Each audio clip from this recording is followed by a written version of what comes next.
I'm Fiera Luna, and I play games on the internet. If you're new here, thanks for stopping by, and if you've been here before, welcome back. Today we're playing Phoenix Wright Ace Attorney. If you guys remember, and maybe you don't, we were just getting into the part where there's been a murder. There's been a murder. And maybe it was Mask to Mask.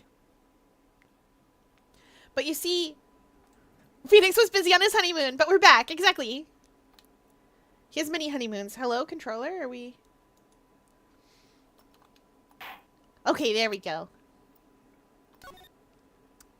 Last we left off, we were interrogating this guy, Luke Atney, the most annoying and frustrating person I have ever come across in it. That's not true. I have come across so many worse people in a Phoenix Wright game.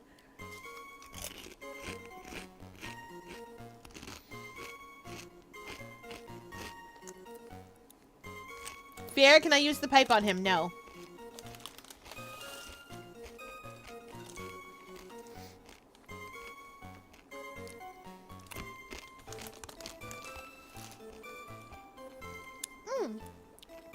For those of you wondering, tonight's tasty food is little sandwiches on naan and spicy chips. Kettle cooked chips.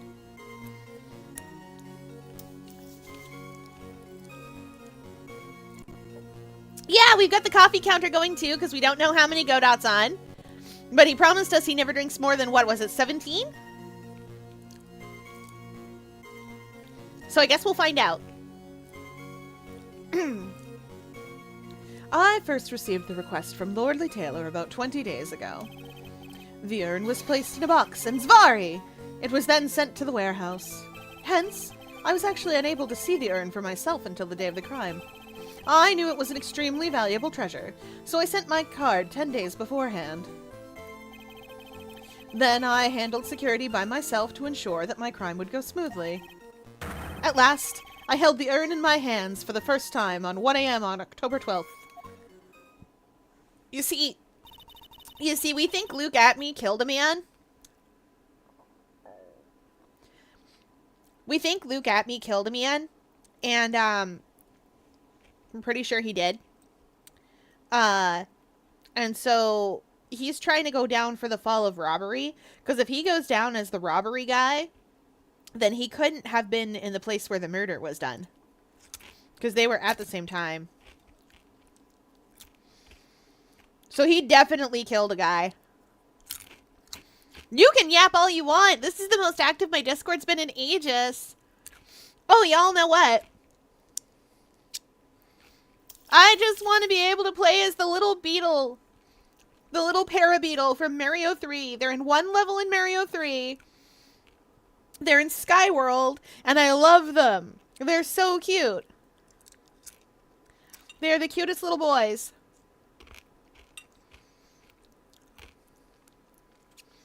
Oh, I'm sorry. Yeah, they're called parabeetles, apparently. Anyway, I am super pumped for the Direct. I know some people are like, that's too expansive. And like, sure, but look at all the nice things.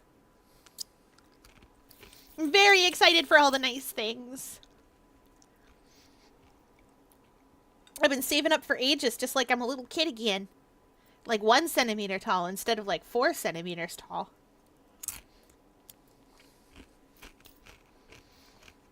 Also, this means, you remember back a little bit ago when there was that post from one of the people on Silk Song, and they posted a thing and it led to a chocolate cake, and the recipe on the chocolate cake was April 2nd, and everybody was like, oh, the Nintendo Direct's April 2nd, this means Silk Song news, and then they came back to be like, lol, I'm just trolling. No, they weren't! No, they weren't! I saw the new Soulsborne. It was a double fake out over in the Hollow Knight community.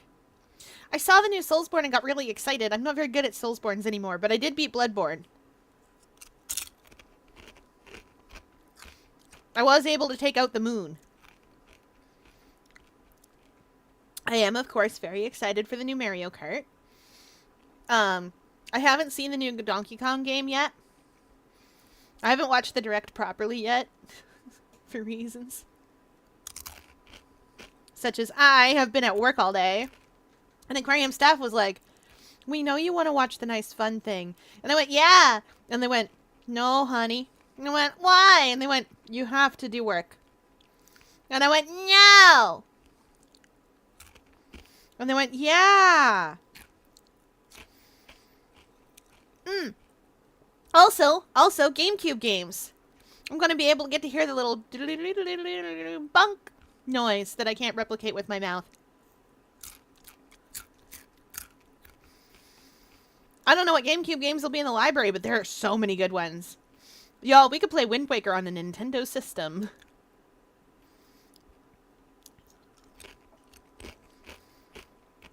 Oh, they might give us City Folk.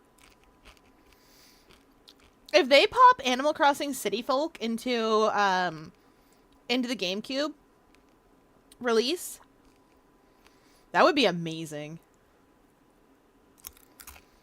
Wind Waker better not be coming out remastered for Switch 2. They better just put it in the thing with the rest of the GameCube games.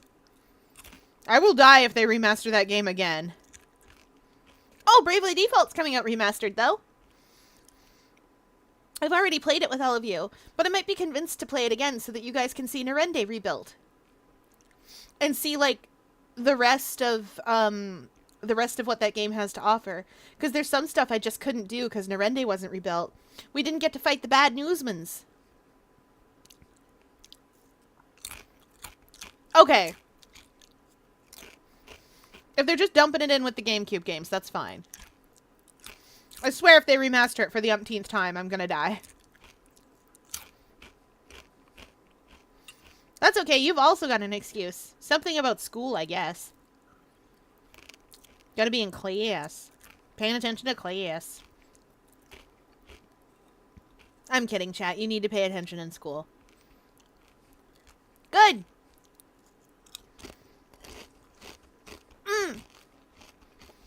Wind Waker art style is precious.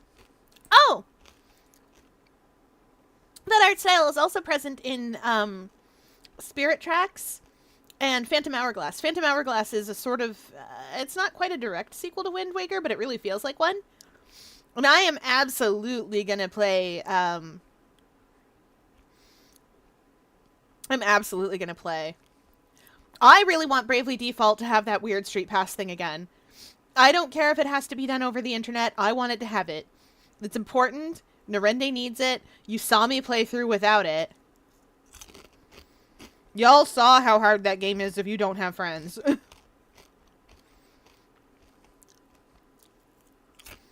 Yeah. I was playing on baby easy mode. Oh no, it's an amazing game. Don't get me wrong. Friendship does solve all your problems. When we play Bravely Second, you guys will see that friendship solves all of your problems. Every problem you've ever had, friendship will solve. I'll say, too, that Bravely Second and Undertale came out at about the same time. And Bravely Second has a very similar final boss thing to what Undertale does. And it was weird to see it in a AAA game. You'll see it when you see it. I can't remember if Phantom Hourglass was a direct Wind Waker sequel or if it was just like a sort of like you could treat it as a sequel but you don't have to kind of thing.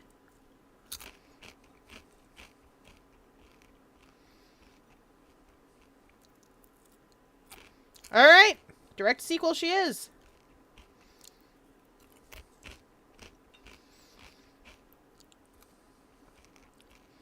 I'm glad every kitty is very happy. Ganon's doing such a good job running the cat cafe as a cat. I love my tiny little cafe. Spirit Tracks is much later. Because it's, you go around with, Lionel the Third, and also the water has more or less dried up. So there's a lot more land in Spirit Tracks. It is a different Link, that's true too. It's a train engineer Link. Choo choo!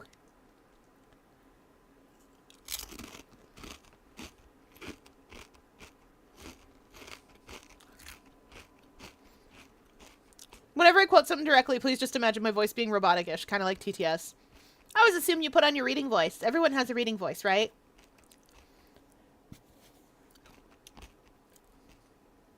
You know, that voice you put on when you're reading something. Or is that just me?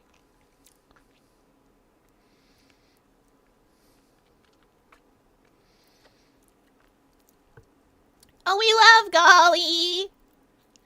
Remember that time your card won? It was very exciting. That means you win!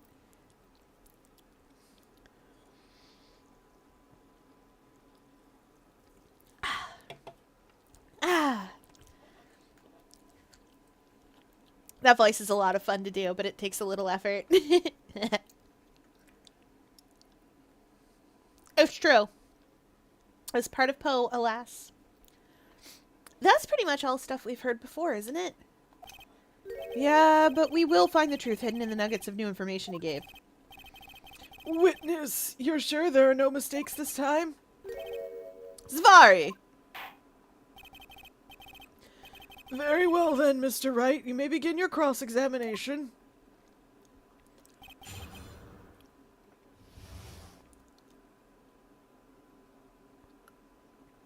Okay. My guy...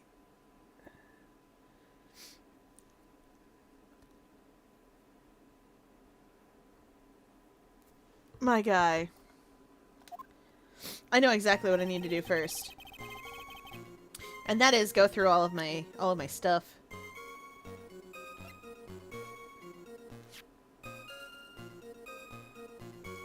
Check.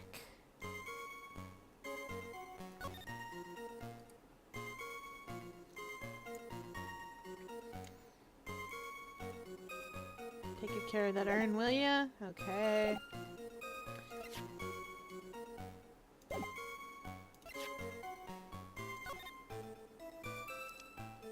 Well, that's not 1 a.m. Suppose it's close enough for horseshoes. None of this stuff means anything to me right now. Yeah, none of this stuff means anything to me right now. Okay, 20 days ago, that's true. The urn was placed in a box and it was sent to the warehouse. Right, right.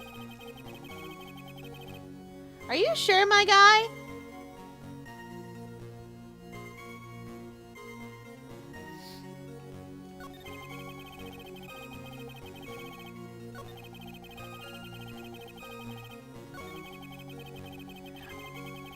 I think he has seen it. Pierre, do you have a digital copy of the yellow wallpaper? Yes. I don't believe it's in copyright.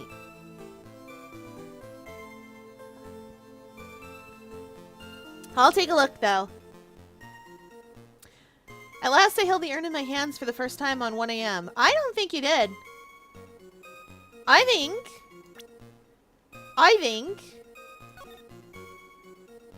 Speckled urn. It wasn't speckled until What's-Her-Face had to put it back together. He's definitely seen it before. Mr. Atme, if you really are Master Mask, then you also wrote this calling card, correct? But of course. Is there a problem with that calling card? Allow me to read a passage from the calling card that Master Mask had written. Take good care of the speckled urn. Now, the speckled here surely refers to the pink pattern on this sacred urn. Yes, that is true. But so what? Truth be told, there's no way that Master Mask could have known about this pattern. What do you mean? This pink spotted pattern on the urn is actually nothing more than paint stains. Paint stains? And these stains did not appear until after the urn had been taken to Lordly Taylor.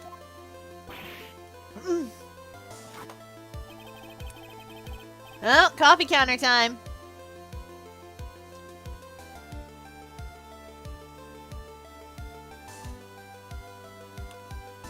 He's on 11 or 13.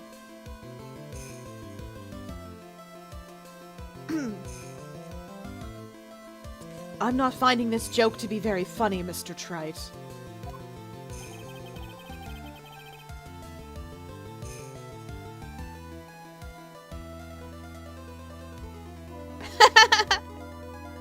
There's this one artist I follow on TikTok, and the way they draw Tyson from Percy Jackson and the Olympians is absolutely adorable.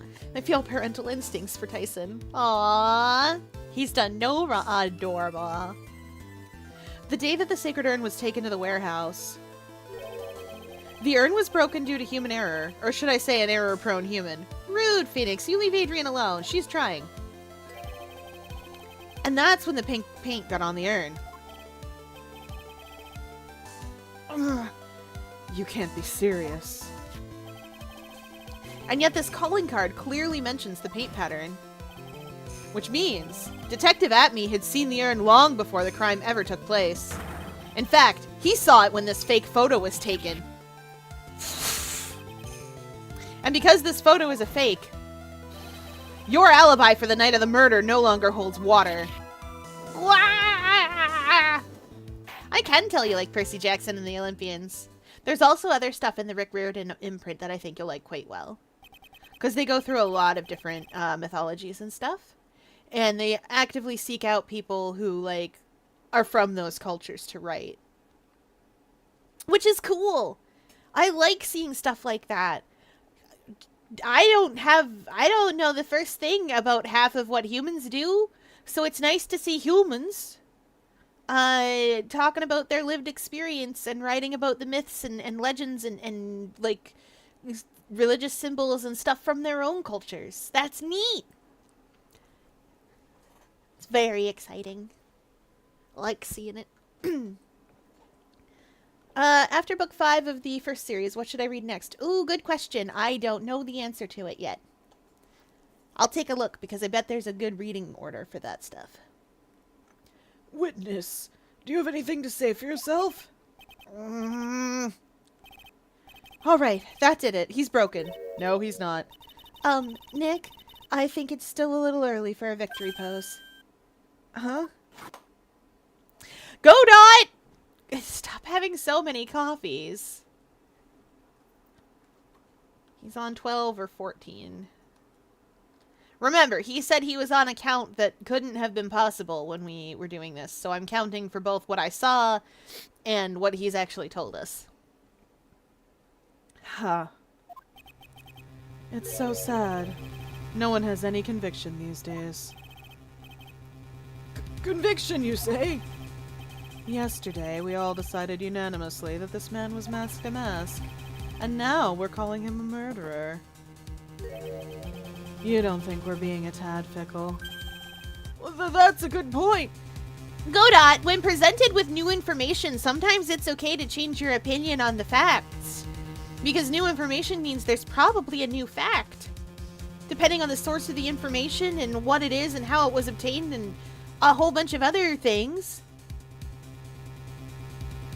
Like, my guy, you can't just be like, that's the way it always was, so that's the way it is. Didn't we decide yesterday that that was true? Let's punt Godot. Yes, let's. We shouldn't, though. Also, I'm only 4 centimeters tall, so I would have a very difficult time.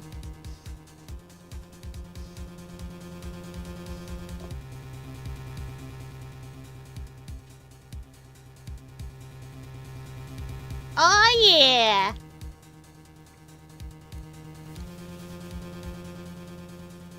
I'm very excited on your behalf. I actually sat down to try and read Omniscient Reader again. I couldn't do it last time because the prose in English is... The translation is... You know what? It's trying its very best. It was a bit hard for me to parse, but I'm trying again. Because I like the premise. I gotta do it. I'm gonna do it. Anyway. No way. Don't fall for that too, Your Honor. Yeah, Phoenix is with me on this. You say that like Luke Atme was the one who killed Kane Bullard. Then let me ask you this. Why would he do that? An excellent point. Motive, Mr. Wright. Motive! Might you, my merry murderous motive manifest? Nick! He's getting the second wind! Well, if he prepared an alibi and pinned his crime on Ron Delight, as you say, he must have had a very strong motive for murder. The only one with any motive we've seen is Ron Delight. Isn't that right, Detective? Indeed. According to my own research, the boy's motive is clear. Without a motive, it's nearly impossible to prove guilt in a murder case. Excuse me, sir? Judge? Judge? Judge, do you mean it's hard because it's not a manslaughter case? Because manslaughter is a motiveless murder, usually. Do you mean, like, literally only murder 1 needs a motive? Maybe murder 2. For those of you that don't know, in the American justice system, primarily, it depends on the state you live in. And I don't live in the States, so I don't know. I'm quoting you guys American law because I'm used to Law and Order and CSI and all those other things. In the American justice system, murder 1 means that you had a motive, that you made preparations for a murder that could only have been for the murder. For instance, if you go out and you garden and stuff, and you go buy a shovel from the hardware store, and then you end up burying the body later, that's not necessarily going to come through as murder 1. But if you don't garden, and you aren't generally doing outdoors work, and you go out and buy a shovel and bury a body, people are going to be like, listen, what is that shovel for except for that? Come on. And there's a lot of interesting ways that you can argue that kind of thing. For instance, if you go out and buy a car detailing kit, but use the car to transport the body, depending on the time frame when you bought that car detailing kit and how well you take care of your car and how much like you wash and detail and like do stuff to your car, buying that car detailing kit, even if you were just legitimately like about to get into car detailing, can be used as evidence of like preparation for murder 1. Right, murder 1's that. Murder 2 is a crime of passion. Usually it's something that happened in the moment. You meant to do it, but like you didn't prepare or anything. You just you got real mad or real upset or real scared or whatever it was, and you hurt somebody real bad, with the intent to actually kill them. And murder 3 or manslaughter is where you didn't actually mean to kill him, but you meant to hurt him at least a little. If you get into a fist fight with a guy outside of a bar and you punch him in the face and he falls down and he cracks his head and he doesn't get back up, that's manslaughter or murder 3, depending on where you live. Because you didn't mean to do it. You still meant to hurt him, but you didn't mean to, like, do that. And then there's a thing called involuntary manslaughter, which is where, like, you didn't mean to hurt them, but they still got hurt and died about it. So, like, if you push somebody to get them away from you, but, like, not because they were actively hurting you, you just push them for reasons. I don't know, maybe you're late for a meeting or something and you shove them, and they land in a place where they die about it. That's involuntary manslaughter, usually. You'd have to double check that one, because it gets kind of funky depending on where you live, what that means. Also, self-defense is a defense that you use against being charged with a murder, usually, or manslaughter, not a crime in and of itself. It's a defense to say, I'm sorry, I did kill that guy, but, like, in my defense, he was trying to kill me, so it was me or him, and I wanted to live. Because the justice system understands, I wanted to live, thanks. Some places also understand self-defense in defense of other people. If you're actively defending someone who can't defend themselves, they can still qualify that as self-defense. So, like, if somebody, I don't know, picks up, like, a little kid, especially your little kid, and tries to walk off with them, and you hurt that person, that can still qualify as self-defense, even though technically that little kid obviously is not you, but, like, they can't really. I'm 4 centimeters tall. Do you know how easy it is to fight back against a human at 4 centimeters tall? It isn't. You gotta wiggle out. You gotta give it the old wiggles. You gotta go bloop. And human children have bones. They can't go bloop and just wiggle on out. Are we talking about children? Eat the child. Absorb its power. No! No. Children are the future, and also they're very small and not nutritionally, like, viable most of the time. I wouldn't eat the child.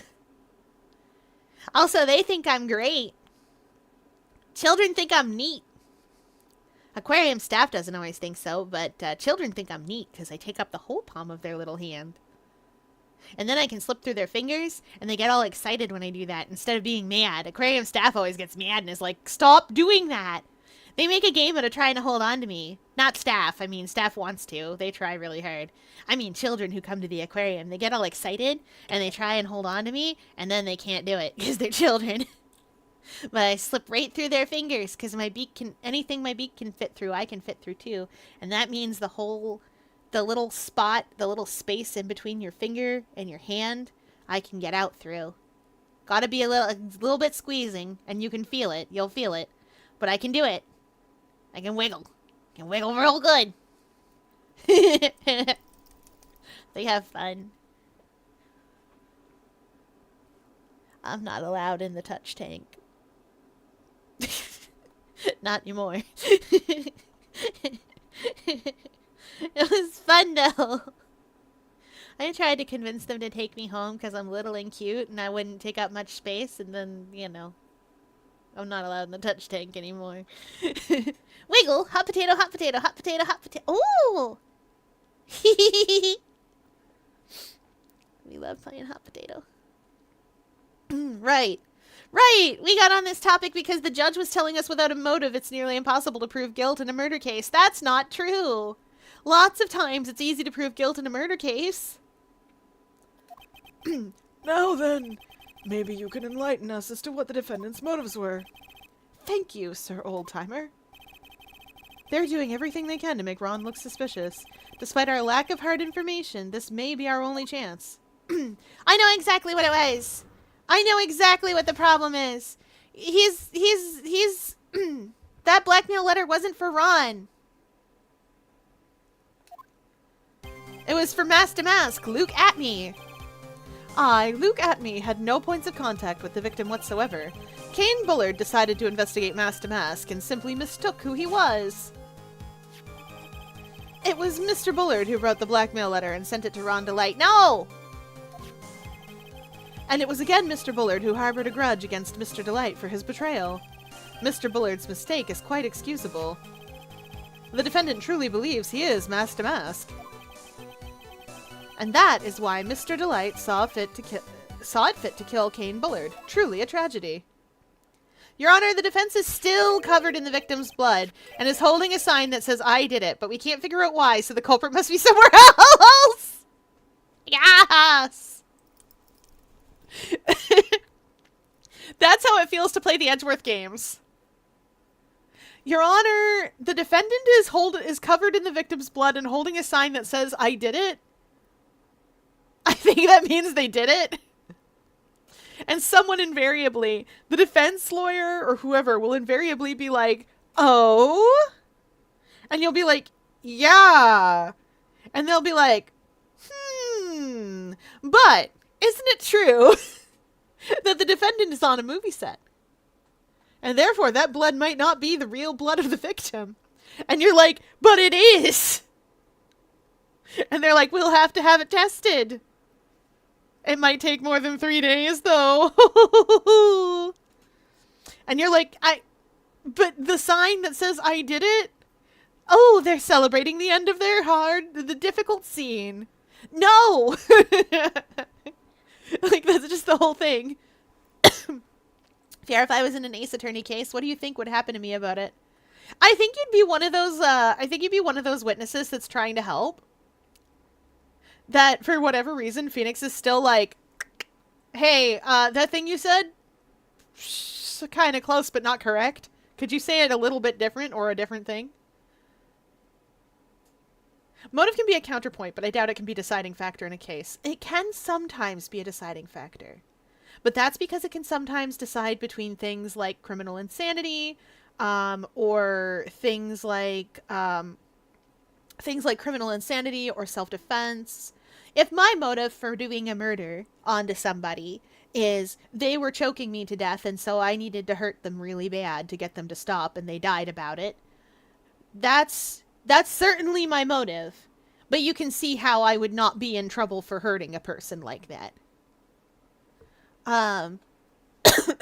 Likewise, if I rock up and I'm like, all the giant bat people, it's all them giant bat people, and I'm clearly hallucinating giant bat people in places where there are no giant bat people, because all the giant bat people live in Fallen London at the Echo Bazaar, then that's a more different thing, and that's criminal insanity, which isn't quite the same as being guilty.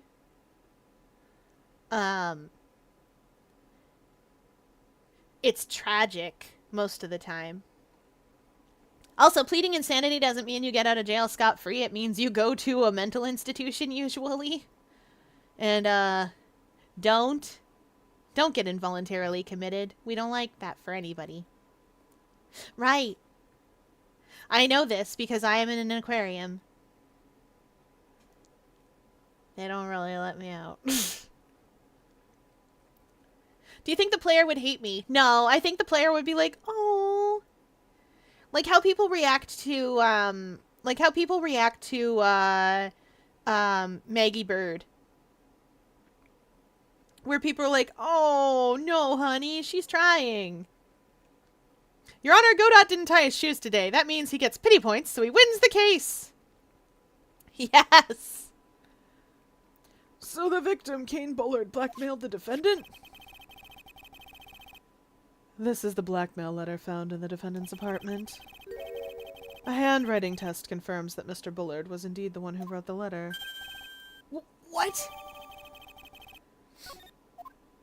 I'm presenting that. He said somewhere that it was for Ron Delight or something. I know it wasn't sent to Ron Delight.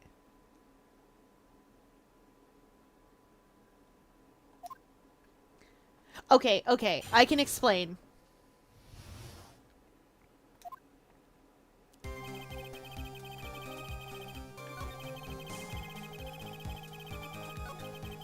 Okay. So here's the thing.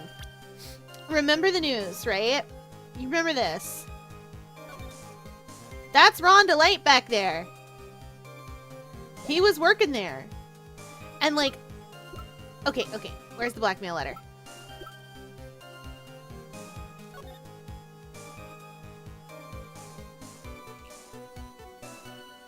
If you don't, I'll take the red diamond you received the other day instead. Just trust me. Because the diamond wasn't stolen by Ron.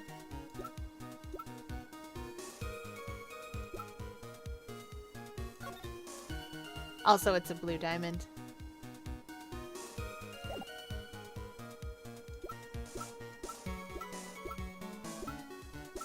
Just trust me when I say this is what we need here, because this isn't Ron's thing. This was sent to Mass, not Ron. TBH, I want a Camp Half-Blood t-shirt. Amazing. Hi, Cloud Surfer, welcome in! Potentially. I do play a lot of RPGs on stream. This isn't one of them, but I do. FPS, I do not play as much. The only shooter that I play is Splatoon.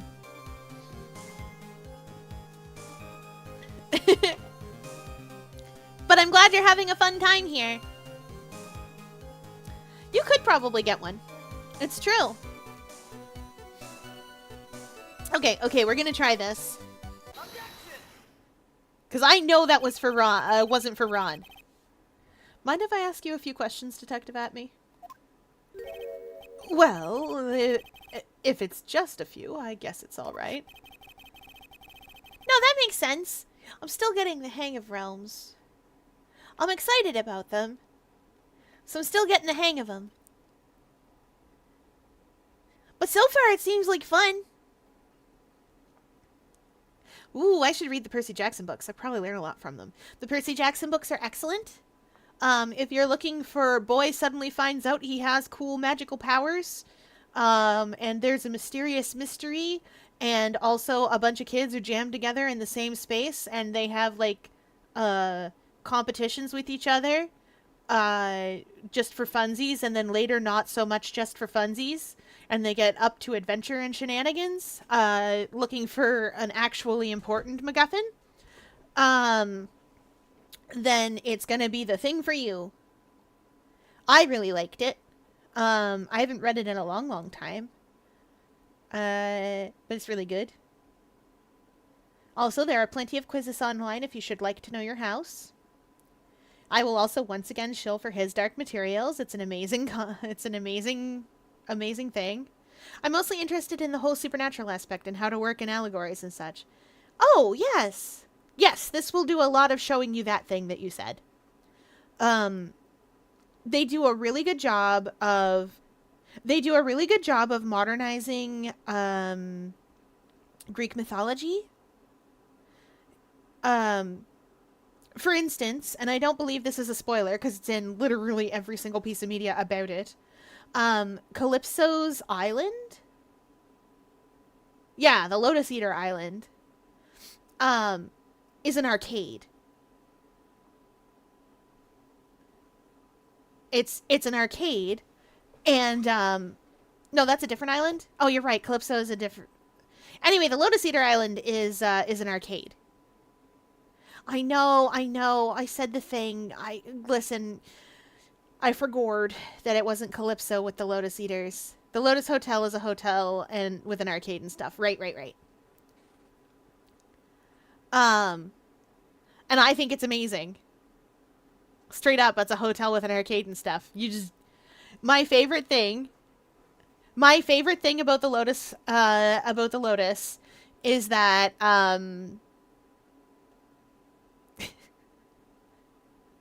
I really think French Connection's gonna win Best Picture.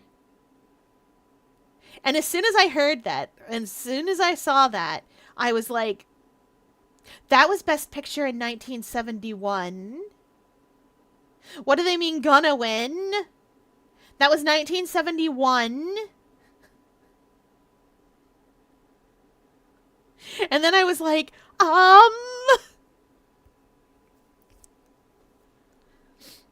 Anyway, that delighted me. Also, my knowledge of the Oscars delighted me because I didn't realize I knew as much about, like, film history as I did. Anyway, right. When you said that this letter was addressed to Ron Delight, I couldn't help but notice one major contradiction. Contradiction? I don't know where a walking contradiction like you gets off saying things like that. You're one to talk. At times like these, men are made to express themselves with their fists. Why don't you show us what you've got there, Junior? Indeed. Time to man up, Mr. Wright. Judge! Show us the contradicting evidence in the content of the blackmail letter. Can I just show you the blackmail letter? Or... Okay. Oh, wait! It was a blue diamond anyway.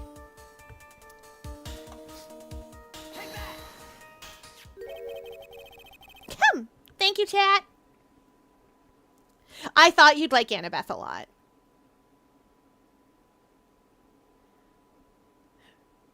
I thought you'd like Annabeth a lot. So I left Virginia and I ran away. The musical glosses over the fact that she was 7.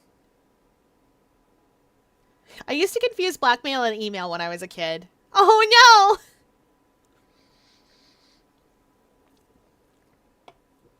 no! When I was very small, I thought blackmail came to you in like an actually black envelope. And I thought that people were so scared of it because it would kill you. Like, I don't know why, but I thought it was like... I thought it was like... I don't know. Like the Grim Reaper sent you mail. Take a good look at this newspaper clipping. It contains a picture of the Tear of Emanon, the stolen jewel. What about it? Yeah, like a cursed letter. The problem is the jewel's color. Yeah, it didn't help that at the time chain letters were really popular, so I got blackmail mixed up with chain letters, and so I thought it was like a cursed death letter that came to you. And like... Then later, much later, The Ring came out, and I was like, oh no! It's a videotape all along! Also, side note, I really liked Ringu. The American Ring was okay. Somehow they messed it up. I think it still works, actually. Now that I'm thinking about it, I think it still works as a horror movie, as an American horror movie. But American horror movies have very different themes and ideas than the Japanese horror that they're usually based on. Because Japanese horror is often dealing... American horror is trying to scare you. It's trying to take... A lot of times it's trying to take, oh, here's this nice, cute, sweet thing that you thought was cute and sweet, but also now it is scary and trying to kill you. That's bad. And it is scary and trying to kill you as a punishment for one time it was not only not protected, but on top of that, it was actually in fact damaged. You damaged that innocence, and now because it's been broken, it's here trying to do a murder onto you. Whereas Japanese horror movies tend to be about more not exactly systematic issues. Ringu in Japan, from what I can piece together, is less about that and more about sort of your responsibility to your family, I guess. And I'm not really sure how to explain why that is. It's hard. Can't wait for Fiorluna.exe, the newest creepypasta. I know this joke has been made before. I know, right? It would be amazing. I'm also reading the Magnus Chase books. It's going to be a time for me because, well, TMA, I'm so sorry. Ju-on, I think, or The Grudge, I guess you guys would know it as, does the best at that because that is legitimately, as far as I can tell, about like about how you become disconnected from your own family and ending the cycle of like family violence. American Horror lacks depth. It's very surface level. Here's the monster. It represents this. This is the moral. Now here's a bunch of irrelevant jump scares. That's true. These days, that is how it is. To be fair, there was a time when American Horror was actually really good. I would argue that in the 80s, when we had things like The Thing, American Horror was very, very good. But that's because it was allowed to be a bit more experimental. Oh, sorry. I would say the 80s was the last of the very, very good horror movies. In the 70s, we had some excellent, excellent horror movies. Suspiria, for instance. And, oh, golly. There was Suspiria. There was The Thing. There were a couple of other ones now that I'm thinking of it.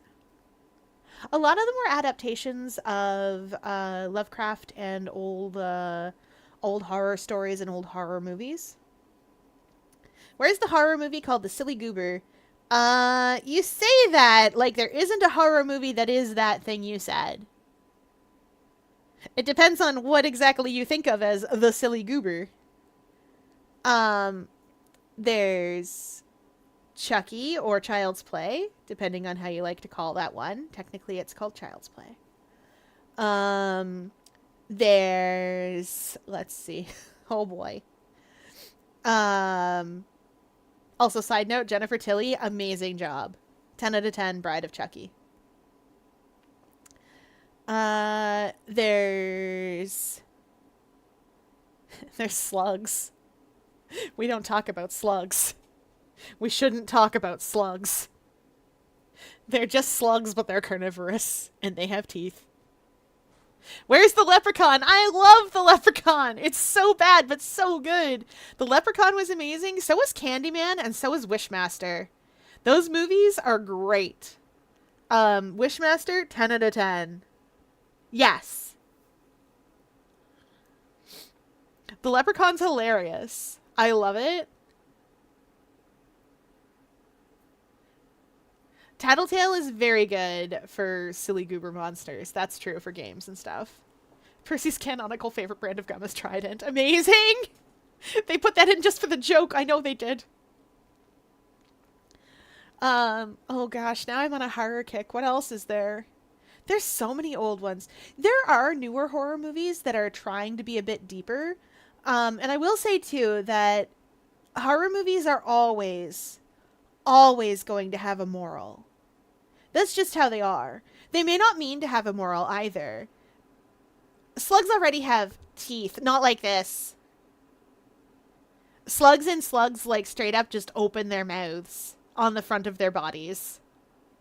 And just have teeth. They don't have a radula or anything like they're supposed to. They just open up their mouth. It's horrifying to everyone. It's horrifying to humans because they're like, that's not how slugs do. And it's horrifying to me because I'm like, that is not how a mollusk eats anything. I would know I'm a mollusk. I don't like that. Oh yeah, right. Horror movies always have a moral of some kind, whether they mean to or not. They are always on purpose or by accident teaching you something or telling you something about the author. You can tell exactly the kind of society you're looking at by who survives the slasher flick, for instance. You can also tell exactly the kind of society you're looking at by who doesn't survive the slasher flick and the order in which they are killed. What else is there? Oh, golly. In a monster movie, you can tell what you're looking at, like what kind of people you have by A, what the monster is and does. And B, you can tell the kind of people who society does not care for by who's dead and who's not. And which of those deaths is treated as tragic. And which of them you're supposed to be like, whoa! Oh. Would I survive a slasher movie? Yes, as a catoid and therefore close enough to a cat, you are default gonna survive a slasher movie. No one ever kills the cat. Sometimes they kill the dog, but no one ever kills the cat. Oh, except for in Reanimator. They reanimated that cat twice. He's a good cat. I wouldn't survive. I'm too slow. That's not true, Val. You'd be allowed to survive for quite some time. You're femme presenting. You forgot. You gotta remember. That lets you survive much longer.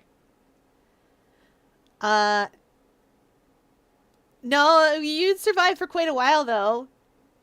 Have you, do you smooch boys even when there's danger afoot? The answer is no. Exactly. You're gonna be fine.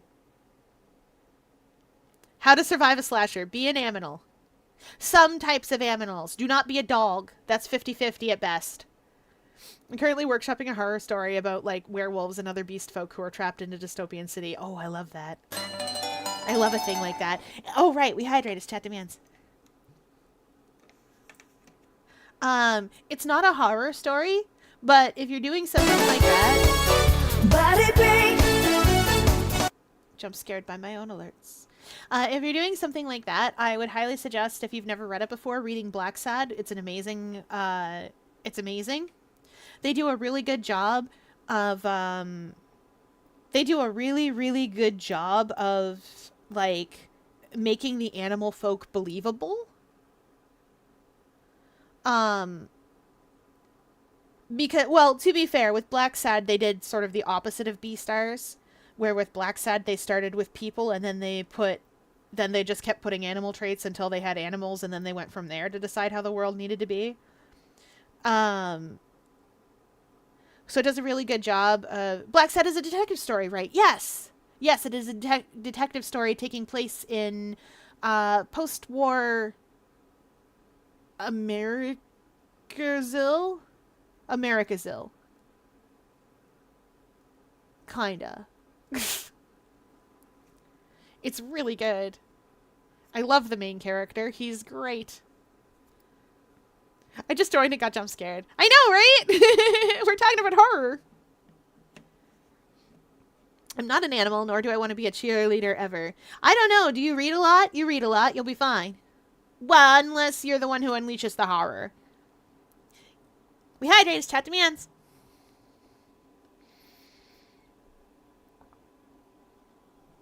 Which is also possible.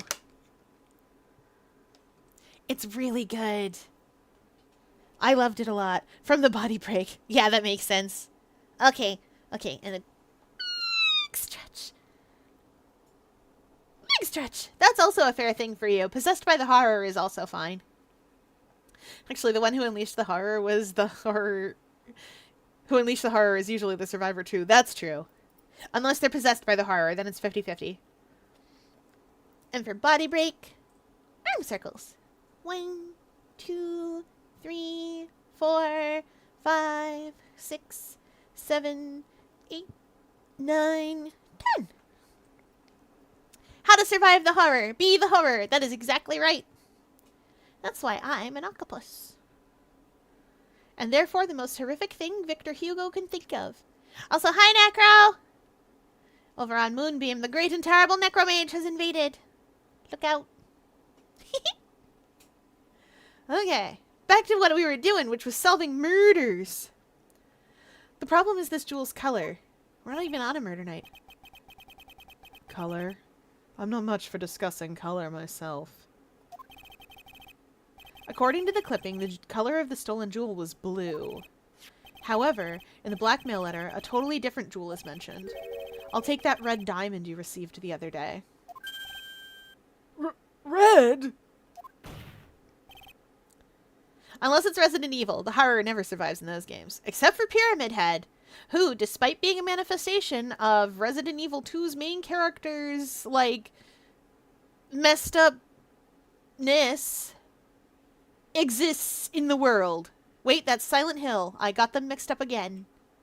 I do that every time. That's a different Pokemon game entirely. You're right. It is. I forgot. I remembered a second later.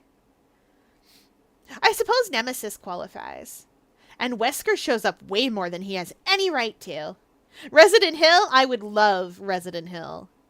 Pyramid Head is Silent Hill. I mixed it up. Yeah, Deltarune Chapters 3 and 4 are coming out. We're all very excited for that, probably, except for me. I'm excited for Silksong. Right. Which means the red diamond described in the blackmail letter is not the tear of Eminon that Mastamas stole it all.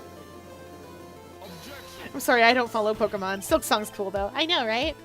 I'm not excited. I know you're not. Deltarune comes out literally the day before my birthday. Amazing! It is an early birthday present for you! Ooh! And your point is, Mr. Trite? So are you trying to say that this blackmail letter was intended for someone else?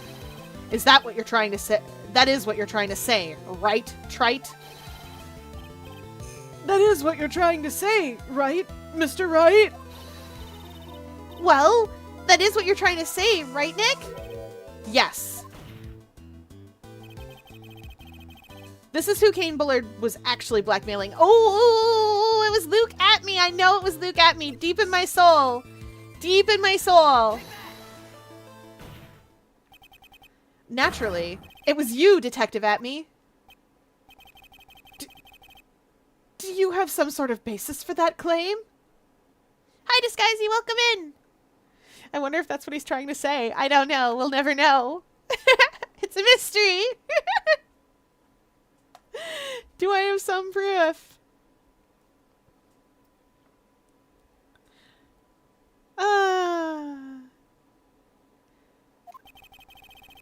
You've been personally involved in every single Mastamas case. And in the last case, you recovered what was stolen and received a jewel as your reward. A jewel? Probably the one wrapped conspicuously around your finger. That red diamond ring. That is the diamond referred to in the letter. Which means that Kane Bullard wrote that letter in order to blackmail you. Ah! Detective, don't at me. I know, right? Spamton, I mean Detective Atme is here. Yeah! Hang on, we gotta update the coffee counter again. See, GoDot lifted off a different number of coffees. Is the coffee counter gone? Oh no, it's there. Okay. I was worried for a sec. Oh, there's an official one. Ah! Oh, it done been blacked. Oh. It's fine. Miss Fun Karma, you can go now. Thank you. Red diamonds are kind of expensive given the existence of rubies. That's true. Rubies are pretty. We do like quartz with stuff in it. Humans in general, but also me. I love quartz with stuff in it to make it be a different color. Wait, am I crazy? That's what a ruby is, right? It's just quartz with stuff in it? Maybe I'm crazy. I feel like ruby, sapphire, and emerald are the same rock. They just have different impurities. Ruby is corundum. Oh. Oh. No, they are different rocks. Just, okay. Rutilated quartz has stuff in it. That sounds fun. Sapphire and ruby are the same things. Oh, okay.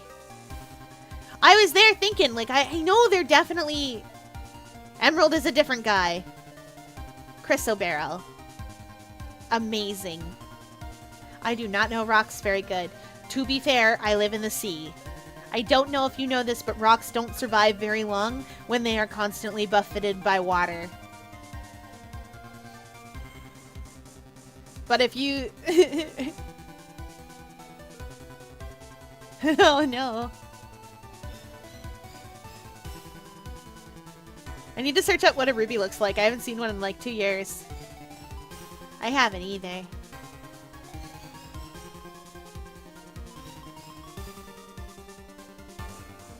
Aquamarine is for me.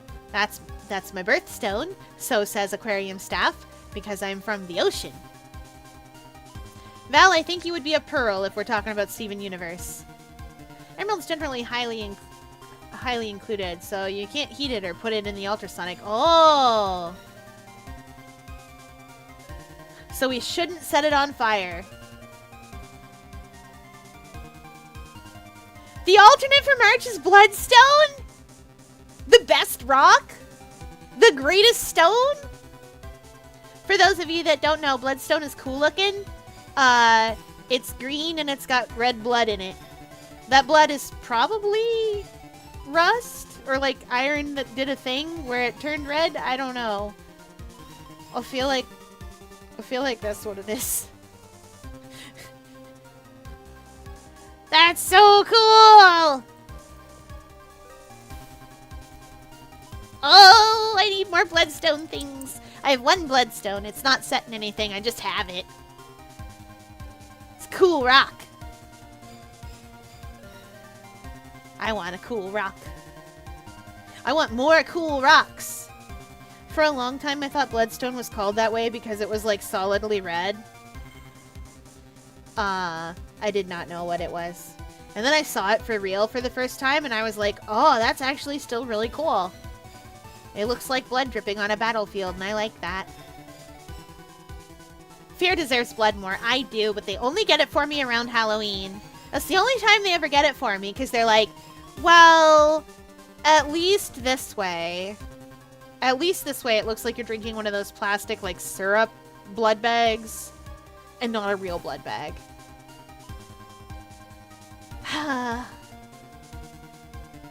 So I have to wait until October. Blah! I want more black goat. We always want the black goat.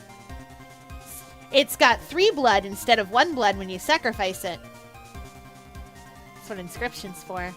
Fear lives in water. She gets aquamarine. I get bloodstone. Fair. It's always spooky month in my heart. I have 3 hearts, so I can hold spooky month in one of them. It seems you've gone too far with your childish pranks, Mr. Trite. Uh-oh. I don't like the way he said that. But she's so murderous. She murders so much. I do! Mostly primarily in Splatoon.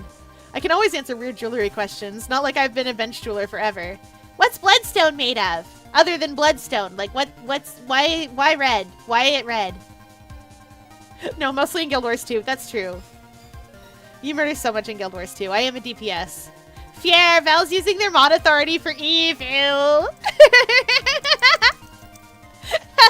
It's true. Oh yeah, right. I know you guys can hear stuff clinking together and you can hear the noise that makes. Aquarium staff gave me a bunch of rings. It makes it harder for me to go invisibly. And not loudly. Wow, no, I done been banked. It is primarily quartz.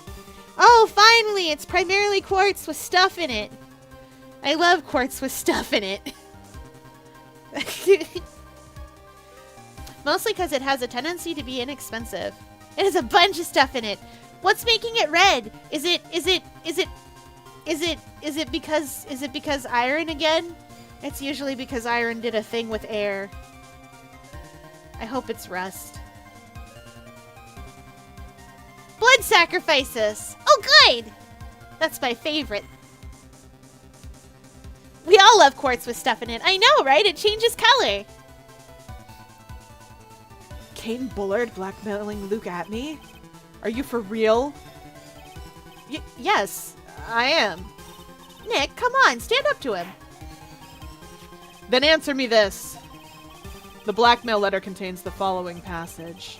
If you don't want your identity revealed to the world. Yes, it certainly does. Kane Bullard threatened to make Luke Atmey's identity public knowledge. An identity he wanted to keep a secret. So just what was that identity? Oh, it's a hematite that gives it that red veins. I didn't know hematite came in not black. Oh yeah, right. It can be things that are not red. Morning Glory and Asters. I forgot Aster was a flower. What is this stream even about anymore? It's about me having fun and enrichment. And the rest of you are here too. Because I like all of you. Sometimes we talk about spooky things. When I'm playing Phoenix Wright especially, we talk about spooky things. We talk about silly things. I like all of you. And yes, you are still cool. I don't know why I want to eat a rock right now. Oh, I kind of want to lick a rock. Then again, I am an octopus, so, like,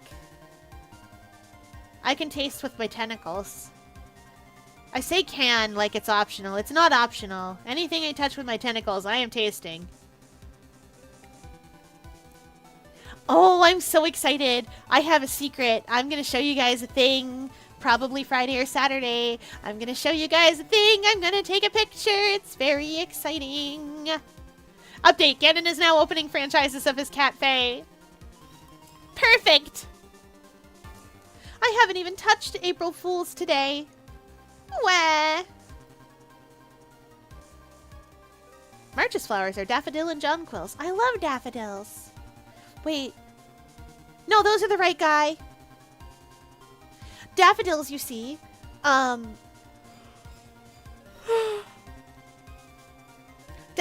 are... There's a daffodil campaign that's every springtime for the Canadian Cancer Foundation. Society? Probably Society. Where you go around and you get donations, and then you go around later and people get daffodils about it. And they're really pretty.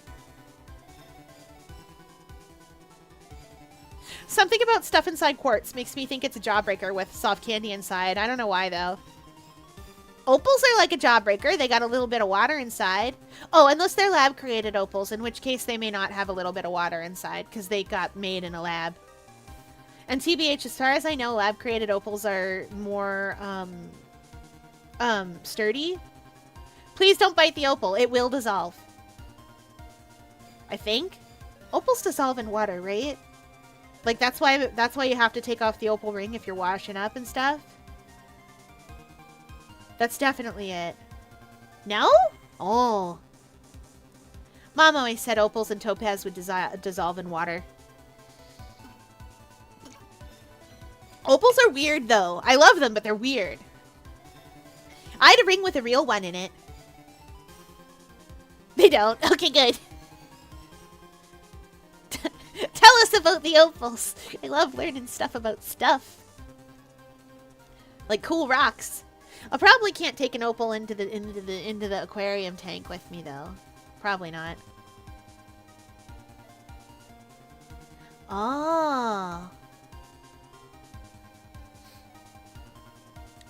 Yeah, because you can break them and then all the water falls out. There is water in the middle of most opals, right? Right. Yeah. Mine did this thing where there was something inside. So it tends to be a slice of another stone on the bottom. Slice of opal capped with a clear sapphire. That's cool. No water in the opal. Oh. Why did mine do that thing then? It shone like there was something inside. Well, maybe it's just that there was, maybe it's just that it was thing, then thing, then thing.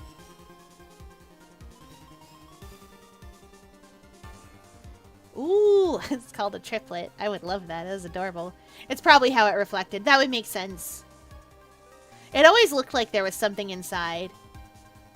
But, like, if it's stone, then opal, then a clear stone over top of that, then it would make sense that it would reflect in a weird way and make it look like there's something inside. Especially because opals have that weird iridescence to them. Opal does weird things, but also cabochons can do weird things. Yes! A tier list of gems you want to eat. Oh! Oh! Then why does Opal have water abilities in Zelda Tears of the Kingdom then? Got him! Yeah! I love that little whisper emote. Val did make that. Do not eat the gems. Aw, but why not? I thought I could eat them and gain their power. Yum, yum, yum. I had a cube of something shiny once. It wasn't glass. But it was shiny and clear. And I got it from the jeweler's place. It wasn't meant to be a square like that, so it got given to me because I was little and I thought it was neat. And I got to play with it while my mom was getting her ring fixed up. I want to drink the blood out of a bloodstone. That doesn't count as eating. It does count as going insane off magic, though. Oh yeah, fun fact! Guild Wars 2 has bloodstone in it. You guys saw that part. You saw what it does to you. You don't be well. Right, where was I? Oh yeah. Guild Wars 2 is amazing, that's why! Best game! Also, free games are gonna become, like, a thing. Bloodstone Dust has many culinary applications. I know! It has such applications as, eat this bloodstone thing and do this event. And then you get an achievement. Will you be sick the whole time and losing HP all the time? Yes, you will. Oh yeah, right. Atme killed Kane Bullard because he was afraid of his secret becoming known. What was the identity he wanted to keep secret? This is what it all comes down to, Nick. The identity that Luke Atme wanted so desperately to keep secret was his identity as Mask to Mask. Wait. No. Wait, hold on. That one's known. Oh. Oh! Oh, I think I got it. I think I see it. You get an achievement for fighting Medici while under the... Oh! Oh, Matthias. It's just doing a raid with no food. That's... Yeah, that makes sense.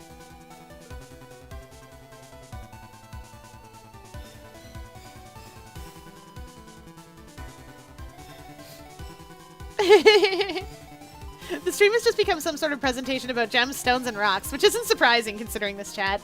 It's true! You should play some Guild Wars 2. There's an April Fool's event going on right now where you can have a cat cafe in your homestead if you have those things I said. I mean, far be it for me to disparage Roblox games. But should you?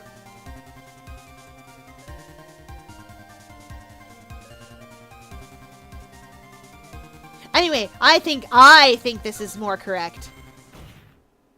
I think Luke Atme knows Ron Delight was Master Mask. I have a fun time, Fier. Leave me alone. I would never be a meanie about it. I'm just glad everyone's having fun. Honk.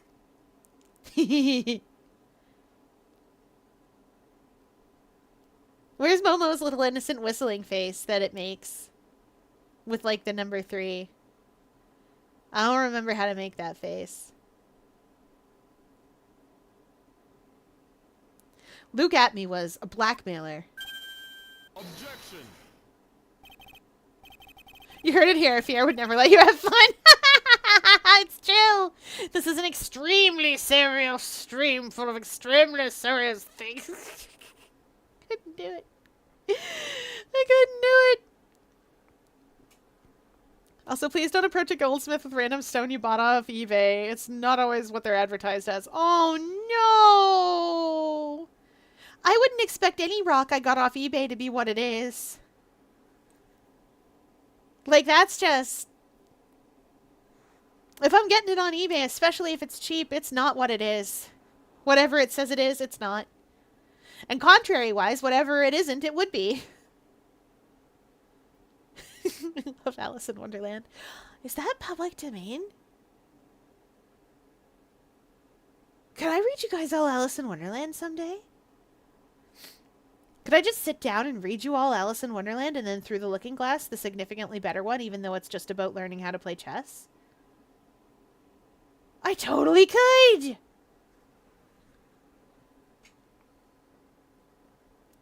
You guys are going to be really surprised by what's in Alice in Wonderland if you've only seen the Disney movie. The Disney movie is more Looking Glass than anything else. Hey now. Isn't that a little different from what you've been saying? You said that Kane Bullard was the one blackmailing Luke Atme. Are you saying that Atme was blackmailing someone else on top of that? Ugh, you have to admit that does sound a little odd. It's not odd. It's the only thing that makes any sense. Kane Bullard was blackmailing Luke Atme. But Rhonda Light was also being blackmailed by a certain someone. So did you start to receive blackmail letters starting after that incident? Yes, just a few days after the Tear of Emanon heist. After that, I started getting the plans in the mail. I received plans from some very kind person. Incredibly detailed plans. Detailed plans? In which case, that would mean that Rhonda Light was actually Master Mask. That is what we are claiming. Someone else came up with the plans and had Mr. Delight steal his targets for him. And that someone was none other than Luke Atme.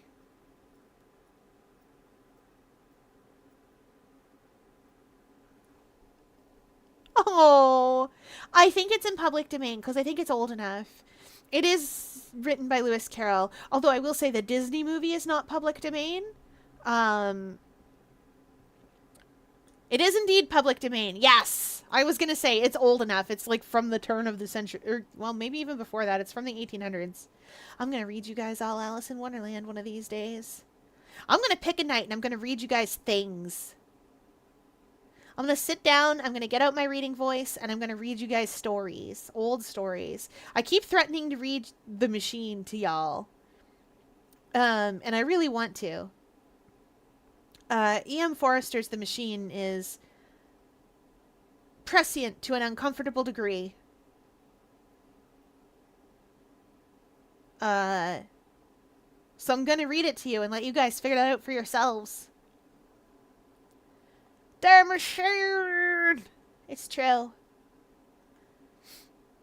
His story was written in 1909, but it really accurately describes social media. Ah, yes, classic literature, like My Immortal. Listen, listen.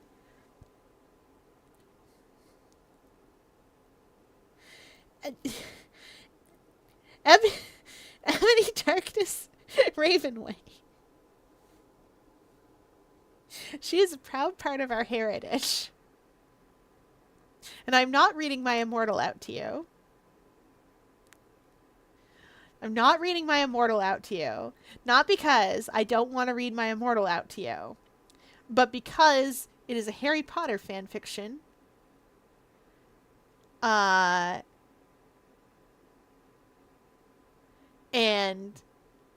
I don't want to interact with the series anymore for some reason. For some reason! You can't see me gesturing. I forgot. But for some reason, we'll never figure out what it is. For some reason, gesturing wildly at the moldy wall. That is rebooting the series to cut the original actors out of the out of royalties from merchandise. Ooh, yes! I'm excited for Switch 2. I'm weirdly excited that this means I'm gonna play I'm gonna be able to play an F-Zero game. My Immortal broke. Our Immortal woke. Yeah! We are all Toby and all that. And that someone was none other than Luke Atme. Shh! Silence!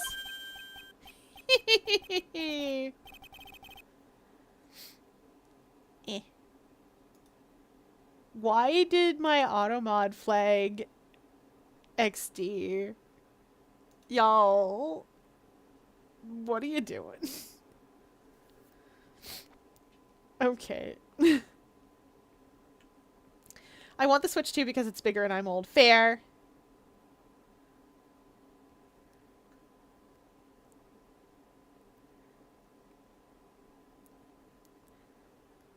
Now I see. It's all becoming clear.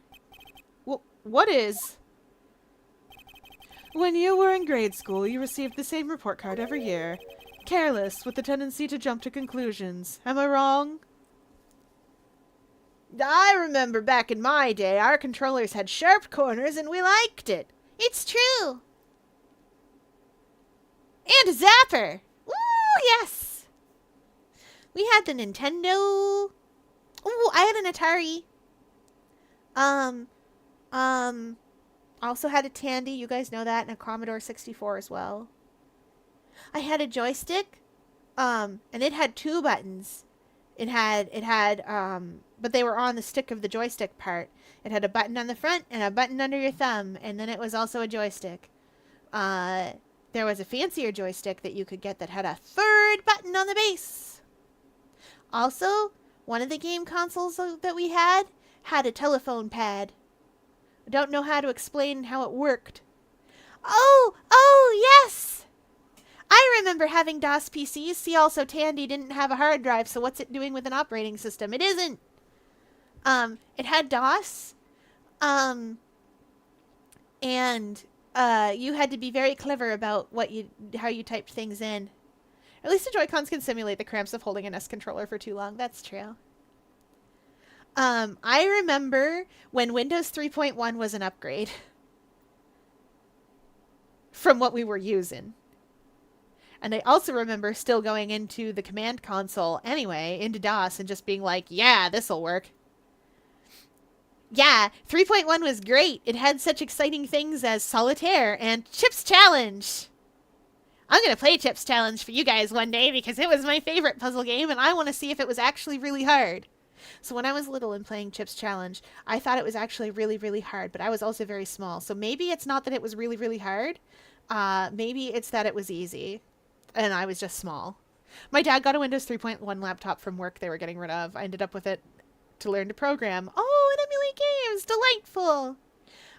My dad always wanted to be on the bleeding edge of technology because he used to work in the kelp forests. But then that didn't work out. When you're cutting down kelp in the kelp forests, sometimes it gets all tangled up and then crushes parts of you. And sometimes you can recover and be mostly fine, but not quite fine enough.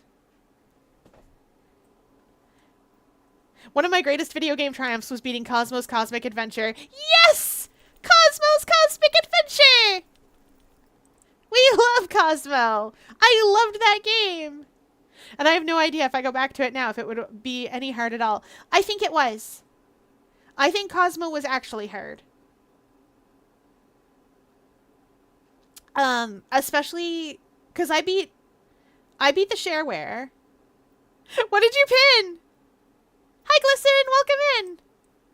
Oh, a Dandy's World. I know that mirror. I know that mirror from babysitting. What did you pin?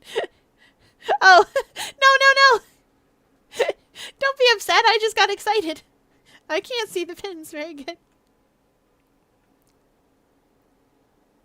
I think Cosmos was actually hard. I also want to play Jill of the Jungle.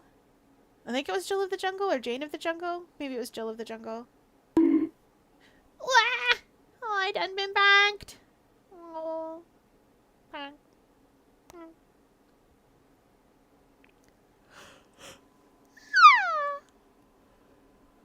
Maybe I'll get out DOSBox and play a bunch of, like, old DOS games for y'all. Like Wordworm! Yeah, also, like, aren't you getting used to a whole new computer? Come on, it's gonna happen. You don't need to apologize! Val, I'm sending you to a 6-block Mega Man jump land without rush. No! I can't even make 5-block jumps.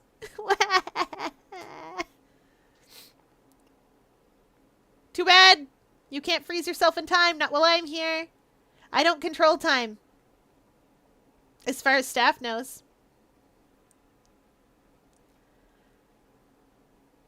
Don't do it!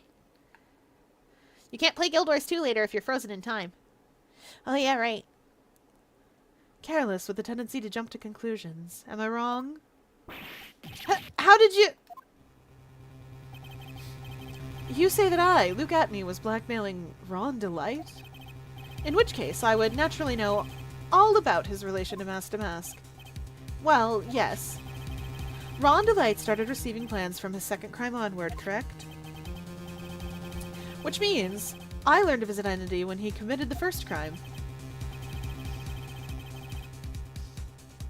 Good point. You certainly couldn't have blackmailed him otherwise. Go Dot!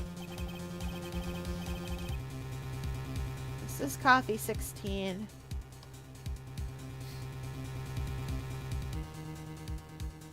Ooh, Dinosaur! That's cute. Dinosaur Shelly. In that case, let's see some hot, bitter evidence. During the first crime, how did Luke Atme know that Ron Delight was Mask to Mask? Where's that newspaper clipping?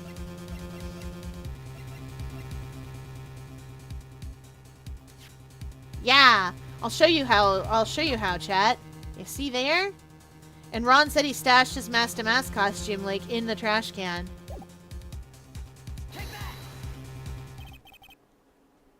I think I see it. See what? When you were in grade school, you received the same report card every year. Gets into lots of mischief trying to be the center of attention. What do you mean? He definitely did. This newspaper clipping. It has a picture of you and Ron Delight in his guard uniform. It seems that Mask to Mask didn't just disappear into thin air. He just took off his outfit and hid it in a bucket. That sounds far too stupid to be true. Correct. With tricks like that, he couldn't fool a baby, let alone an ace detective. And that's when you figured it out, Mr. Atme. That's when you learned that under the mask, Mask to Mask was really Ron Delight.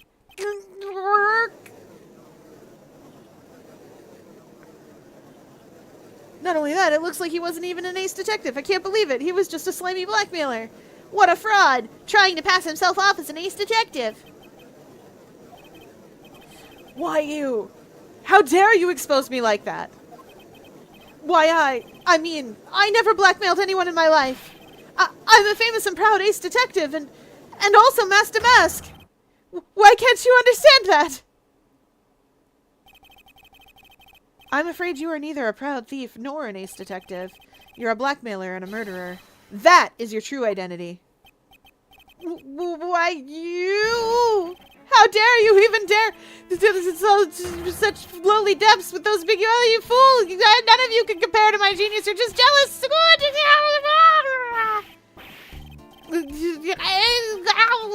I'm going crazy and having a breakdown.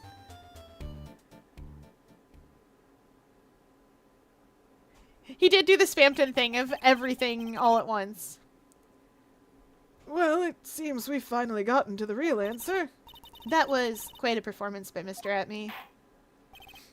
Bailiff, please prepare a cell for Mr. Atme. That's 17! By Godot's count, anyways.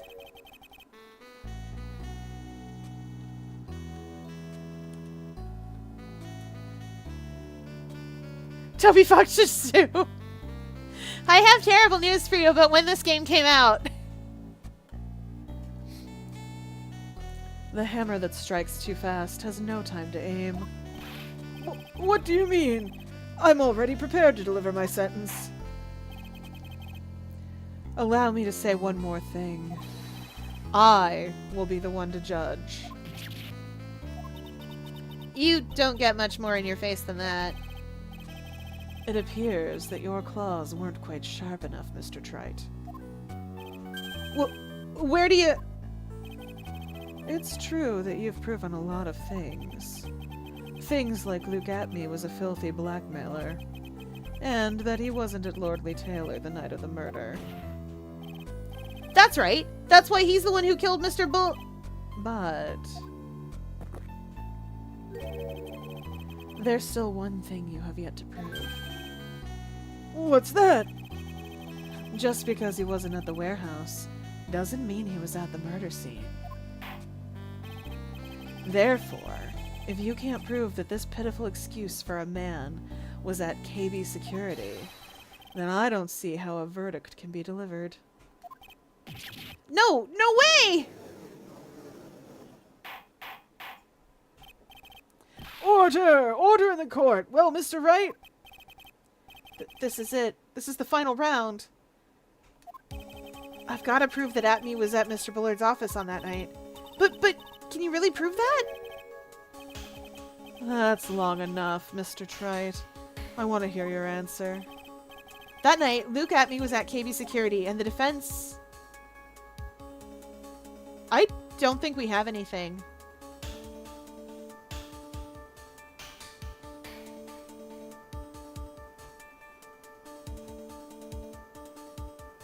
We don't have anything.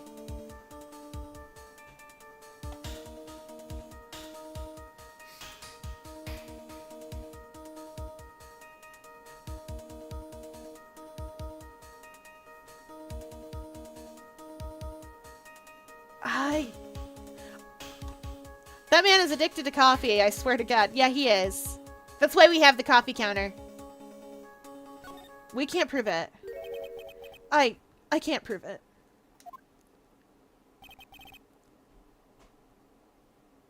I can always save, scum it. I think this video game's depiction of the legal system may be misrepresentative. It is a little bit.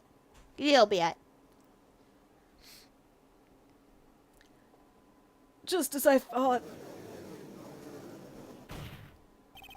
But, if we hear more of Detective Atme's testimony... Unfortunately, that's as far as you go, Mr. Trite. What do you mean? I won't allow for any more testimony. That's what I mean. Apparently it may have been from older legal structures, particularly in Japan. That's true, although this still isn't quite right for Japanese law either. All this back and forth, all this objection stuff, it's not correct for the JP law system either. Although the badges are real, which was neat.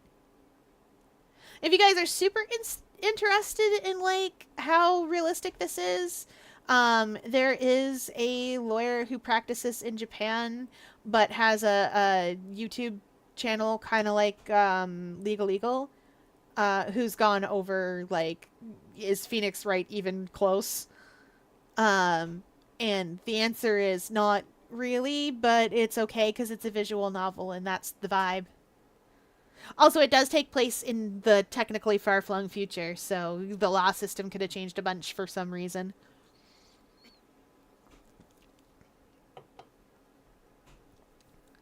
Oh yeah, I was gonna ask who you were talking to. It's true, Moonbeam's over on Moonbeam's side. You guys can't see them. I love that Legal video. So do I. It's a good update, because his original video was really frustrating, because I'm like, that's not the American justice system, that's why! My guy, this is not America! That's what's going on! Your complaints are not right. The year, what year? 20XX? Mega Man reference. Yes! Technically, it is 20XX, actually, in Phoenix Wright.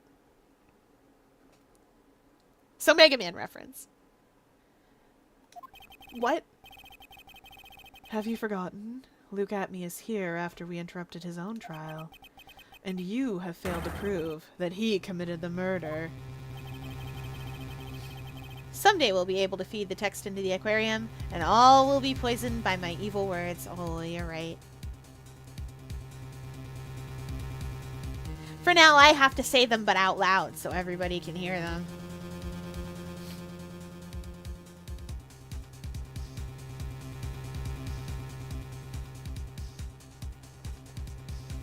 I think it's time for this witness to return to his own trial and face his guilty verdict as mask to mask.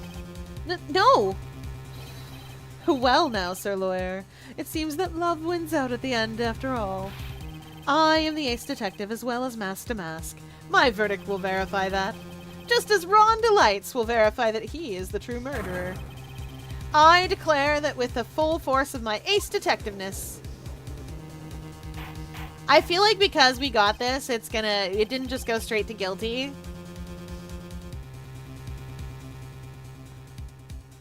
Order! Order in the court! That's enough deliberation over the witness. I can't believe this. At this rate, Ron is... Don't give up now, Nick!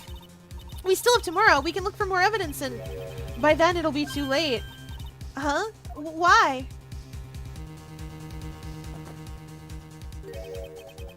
Double jeopardy. One of the basic rules of any court of law. Double jeopardy?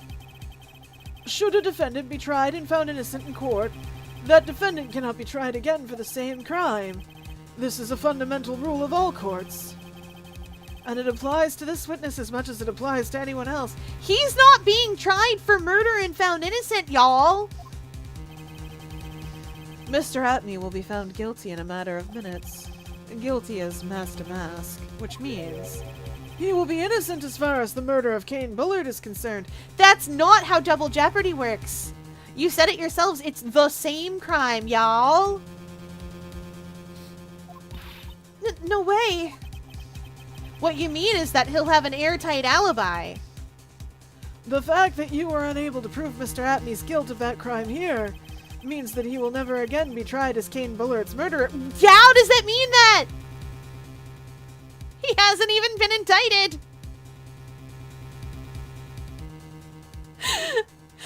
Phoenix, right? Phoenix. We're gonna read Alice in Wonderland one of these nights and it's gonna make more sense than this. Fair, if you were a defense attorney and I got accused of murder, would you defend me? I mean, I feel like that would be a conflict of interest, and also I wouldn't be a very good defense attorney, but yes. I would be like, Your Honor, I don't think my client did it. And the judge would be like, Are you sure? And I would be like, I am an octopus and have 9 brains, and therefore I can think things over real good. And if I don't think that my client did it, then that must be true because I have 9 brains, which is 8 more brains than anyone in this courtroom. And the judge, because Phoenix Wright cases are like that, would be like, I see, that makes a lot of sense. You're a very smart little octopus. And then the prosecution would be like, Your Honor, I'd like to explain that the defense attorney is 4 centimeters tall, and therefore, despite having 9 brains, has less brain matter than any of us, owing to the fact that her physical body is too small to hold a human brain. What a prescient game. It was making fun of Japan's legal system at the time, which is, you know, totally normal and fine, everybody. Fear has 3 hearts. All are as pure as a baby golden retriever. Yes. And exactly as intelligent. Golden retrievers are not smart dogs. And then we'd have to go back and forth about my brain size. And then it'd be like, but brain size doesn't actually matter. Otherwise, wouldn't elephants and blue whales be the smartest creatures on Earth? And if blue whales are so smart, one of those hearts contains spooky season. It does. And if blue whales are so smart, why do they fall to the bottom of the sea, where they're totally eatable? You wouldn't have to defend me because what are they going to do? Arrest a cat? Exactly. They also can't arrest an octopus. There's no handcuffs that fit. Aquarium staff has said that they would fill a hamster ball full of water. That's how they'd arrest me. Because they're already dead when they do that. Well, then just don't die. There, I did it. I solved their problem for them. With their giant brains, they could have done it themselves. That wasn't sarcasm. I know. It's trying. It's trying to put tone tags. It just doesn't understand. Which is a good thing to tell all of you. Generative AI is just big autocorrect. It doesn't actually know things.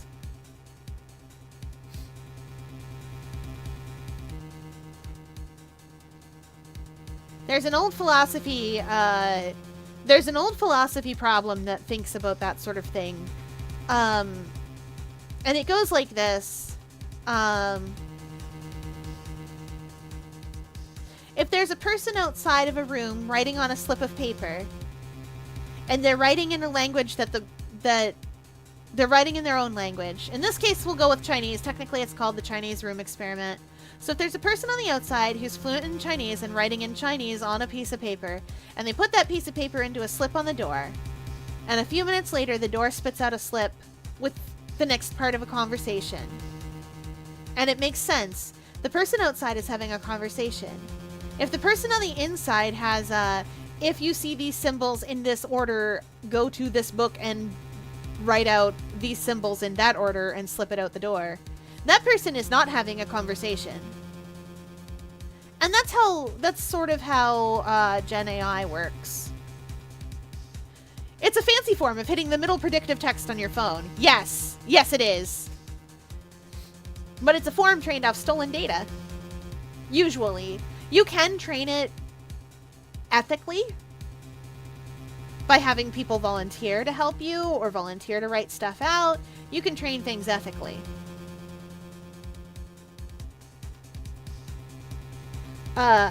Automods are generally speaking trained ethically because they're trained off data that's already on the site.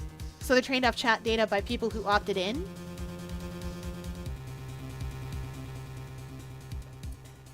And that's why I make the distinction between an automod and everything else. Ooh, good luck with Shadow Milk. Fear, I blame you for getting me into Guild Wars 2. Good! You should! It's such a fun game! I usually get all my weeklies done on Saturday. You guys are welcome to come along with me. It isn't on stream. I just usually do them all on Saturday. You are welcome to come along. You are always all welcome to come along if there's, like, space. I will also teach you all to do fractals, because I love fractals. And they're one of my favorite, ways of making a lot of gold really quick. If you've got a good fractal party and you're doing tier 4s, you're gonna make like 20 to 30 gold in like 20 minutes. Maybe 30. Depends on how good your team is and what the fractals are.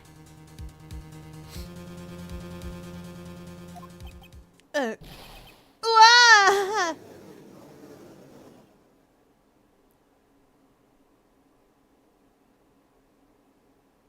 Is Mia gonna show up? Now there's nothing I can possibly do to win. Even if Ron is proclaimed to be innocent, the real killer, Luke Atme, will go free. You have cross-examined every statement the witness has made here today. And as long as there is no more testimony, I'm afraid I have to declare that there will be no further questioning of this witness. Are there any objections? Object, Phoenix! You're supposed to object! Then I hereby end the cross-examination of Luke Atme. Objection! Wait, what? I think I see it. Your Honor, when you were a child, this is what was on your report card every year. Has poor hearing and often makes mistakes as a result. How did you... Phoenix, raise your head up high. Have you forgotten what I used to tell you? A lawyer is someone who smiles no matter how bad it gets. That's definitely Mia possessing Maya. That voice. No way.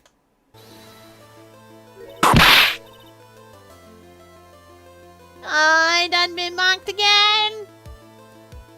Hi, Francisca. Okay. Oh, Mia. Long time no see, Phoenix. That's not what a lawyer is at all. I know. That's a spirit medium. Possessed by a really good lawyer. Mia! This is the true power of the Korean channeling technique. I know that it's really Maya who's standing before me, but right now, she's my mentor, Mia Fey. I thought it was the other one. That's understandable. I also for a second thought it was Francisca and was like, why is she here? There's someone who practices law! It's true! Now, let's do this. But there's nothing more we can do, Mia. Without any more testimony, I can't cross-examine. Not yet. The testimony's not over yet. What do you mean? Your Honor, just now you said something very interesting. You have cross-examined every statement the witness has made here today. Well, yes, that is true, but... Unfortunately, Your Honor, you're forgetting something. Earlier, after the last cross-examination, this witness made a number of remarks. Well now, Sir Lawyer, it seems that love wins out in the end after all. I am the ace detective as well as Master Mask. Just as Ron Delight will verify that he is the true murderer, I declare that with the full force of my ace detectiveness. Well, yes, but these comments appear to have no importance whatsoever. Very well. Then we shall prove their importance via cross-examination. At any rate, as long as the witness has made these remarks, we, the defense, assert our right to question them. Is that all right with you, prosecutor? Godot. Is something the matter, Mr. Godot? Nothing. Oh, Sir Lawyer, it looks like you're one step too late. If you think such falsehoods will do anything to me, look at... Let's hear it. Huh? It's true that the witness made some remarks. So then, let's hear that last bit of cross-examination. Mr. Godot, what are you... Very well then, Luke Atney. I'll allow the defense to cross-examine your earlier remarks. The defense would like to hear why you declare the defendant to be the true murderer. So please, give us one last bit of testimony. This is not how lawyers work. She doesn't get to just come into the courtroom and say all these words, but alright. Phoenix, this is it. This is our absolute last chance. Yes, Chief? Also, in the universe where the Korean channeling technique exists like this, you can never grieve properly. Like, you'd never be able to grieve properly. Because there's no separation between the living and the dead at that point. It's true that not just anyone can learn the technique. There's a power that runs in the blood. But they're also not the only channeling family. So, you can never truly grieve for someone because, first of all, you know that there's life after death. And second of all, people can just walk back out of it. Like, regular. It's like they've gone on vacation. I can't imagine, like, I can't imagine living in a world like that. That's wild. Indeed. It is true that I was not at Lordly Taylor. I had to leave to see about another vitally important job request. I had known about the date beforehand, so I had this photograph readied. My brilliant deduction was what informed me that the true culprit was Ron Delight, and thanks to the keycard and wallet, it was abundantly clear that he was there. I was also able to make a deduction from the buzzer, which only sounded once. The button did not have any fingerprints on it. Why? The victim would have left prints if he had sounded it, which means the killer sounded it. Mr. Delight was wearing his mask-to-mask outfit, which is why he left no prints. How do you know that, sir? You weren't in the courtroom when we talked about it. So how do you know that? And the blackmail letter? The victim likely just mistook the color of the jewel. Zvari! Therefore, all the evidence points to that poor boy. Sir, I would like to know. I'm going to press the heck out of that statement. I would like to know how he knows that Delight was wearing the mask-to-mask outfit. This testimony actually seems to hold up pretty well. The witness's earlier remarks do not appear to have been hastily prepared. All of his points have been explained, and none of them seem to contradict anything. But of course. But how did you know about the emergency buzzer? The police investigation documents went directly through me, and I always look over all the documents. It is elementary, Sir Lawyer.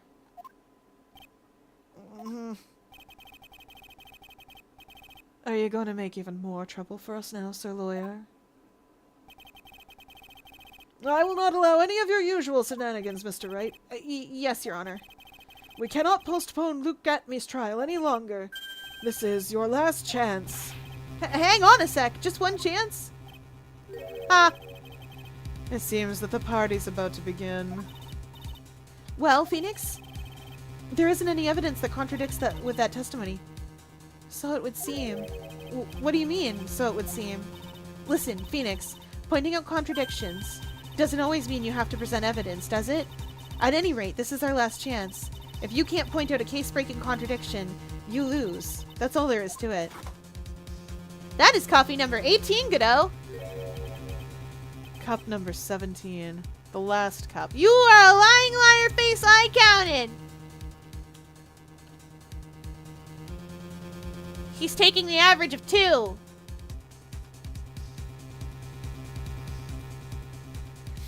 This man is a liar. This man is a liar. This is the worst. I counted carefully. Chat watched me do it. This man has had 16 cups of coffee on screen. Or 18 cups of coffee by his count. It seems like the time has come to put an end to this trial. I have to find a fatal contradiction in this testimony, and I need to point it out without presenting evidence. If you counted carefully, why were there 2 numbers? Oh, cause Godot said it was coffee number, like, 6, and we'd only seen 4 on screen. So then I was counting from, Godot's count, and also counting from the number we'd seen on screen. So 16 is the number we've seen him drink on screen, and 18 is the number he's actually had by his own count. The man really likes his coffee. It's true. Hi, Red. Welcome in. Welcome back.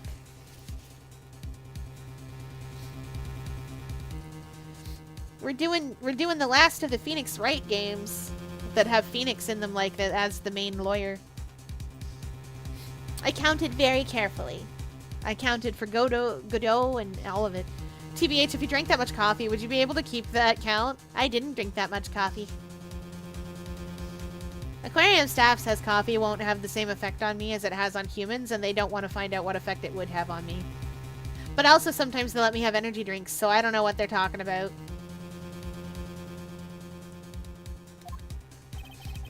Which means all I can do is find the contradictory remark and press it. Remember, you only get one chance. Good thing there's a contradictory remark that I really wanted to press. Very well then, Mr. Wright. Please begin your final cross-examination. Okie dokie. Godot doesn't have any eyes. No, you weren't. I'm looking for the Master Mask thing.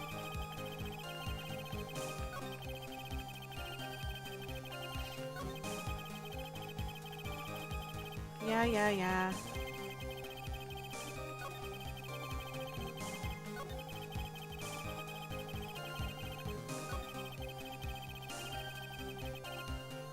I mean, dude, you also wear gloves, so you could just as easily have been the guy. How do you know this? I really want to know how he knows that. Mr. Atme, about this last remark. You still don't get it, do you, Trite? This isn't the time to be pressing the witness on every little statement. I'm afraid that you're the one who still doesn't get it, Mr. Godot. What? Mr. Atme, it seems you have finally admitted that you were in the CEO's office on the night of the murder. How can you say that? Let's review your testimony, shall we, Mr. Atme? The button did not have any fingerprints on it. Why? Mr. Delight was wearing his Master Mask outfit. Is that correct? Indeed. That's what I said. My deductions are always foolproof.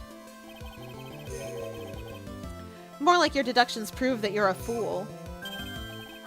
I'm sorry. Whatever do you mean? For some reason, I'm starting to get really thirsty. Is it 17 cups of coffee and the fact that coffee is a diuretic? Which means that it dehydrates your cells? Among other things? Is it perhaps that, Mr. Godot? That maybe you shouldn't just drink coffee all the time?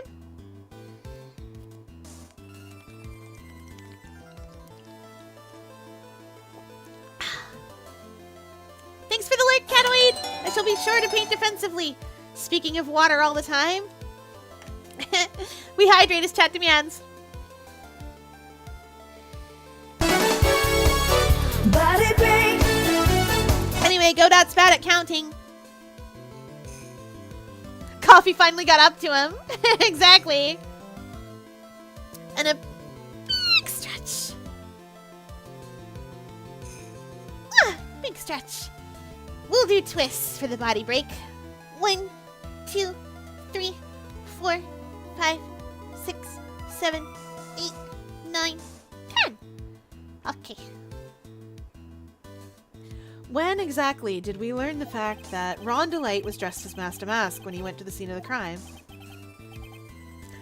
That was, it was just a few hours ago. Back when my 6th cup was looking at me with a cold stare. Yeah, that's why we have a wrong count. Because I've been counting from when he said he had a 6th cup, and I was like, you are only on 4. Huh? Oh, did I forget to mention it before? I'm sorry. I just never had a chance to mention it up until now. That's right. The defendant had yet to tell anyone else this fact before this morning. Therefore, the only people who should know are those who have been watching this trial. Do you understand now, Detective Atme? There's no way that you should have known about that.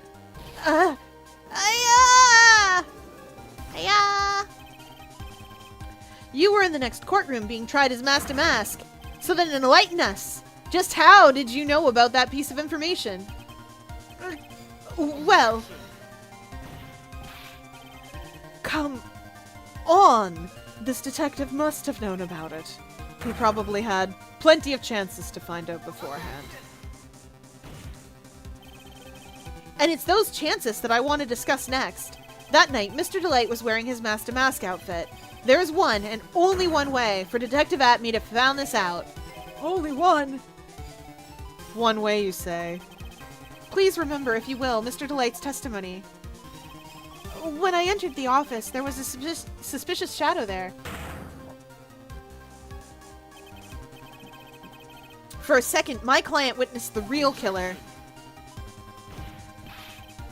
But Mr. Delight never saw him. There's no way to tell whether or not the real killer was Luke Atme. It's with that statement that I'll turn this case on its head. Just what are you implying?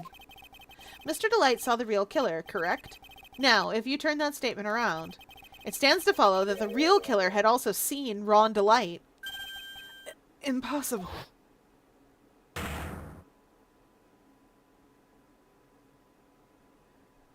Oh, yeah! Detective Atme, you saw Master Mask at the murder scene that night. You saw him when you killed Kane Bullard and assaulted Ron Delight. That was the only way you could have known what Ron was wearing. Logic! Logic exists! Logic? In my Phoenix Wright game? It's more likely than you think. Get your free Edgeworth scan now. I love this. I also love that in the Edgeworth games, that is your power. Basic logic. We're doing the thing that Edgeworth does. Oh no, the crowd. The crowd goes wild. He's about to have a major freak out. Look at it.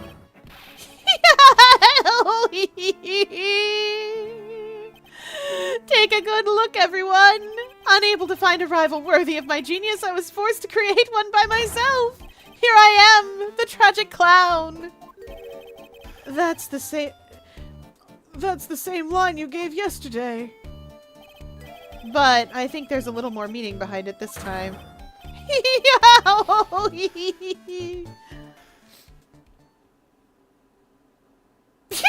Yeah, it is crash out time for him.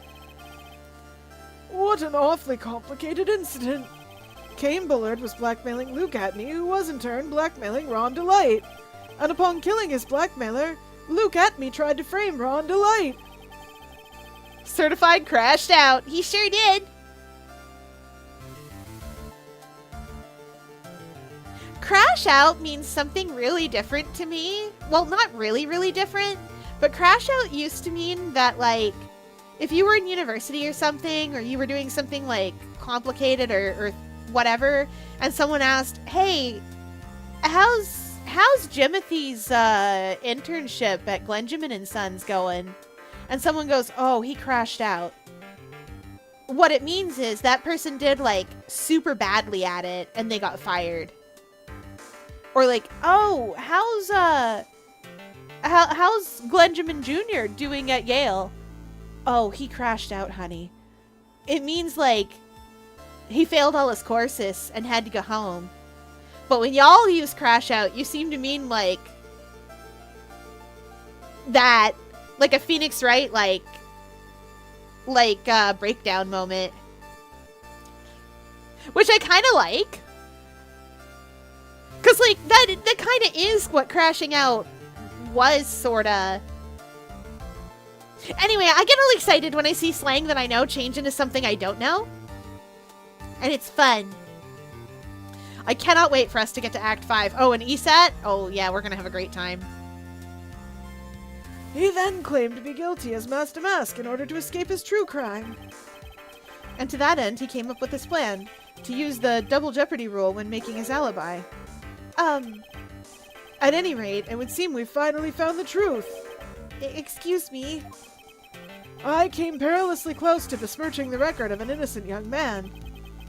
Besmirching him with the title of murderer. Don't ignore me! Ron! Oh, I didn't realize you were there. Why wouldn't he be? About the verdict. I know, you never committed any murder. That's right. I'm so glad you understand that, but I really am Master Mask! Huh? So, thanks to that trial yesterday, I'm innocent now, right? What was it you said? Double jeopardy? Well, now that you mention it, I've been careless. Careless? What do you think, Mia? Well, as the defendant says, the rule of double jeopardy is absolute. A defendant can never be tried twice for the crime in which he was found innocent. Then, Master Mask is really innocent? For now. It would seem so. For now? Unless he steals something. Now then, this court finds the defendant. Not guilty! Yay, ticker tape. Hilarious. Boy, this is really lucky. Wait, that isn't so good after all. You see, the thing is, I still am Master Mask after all.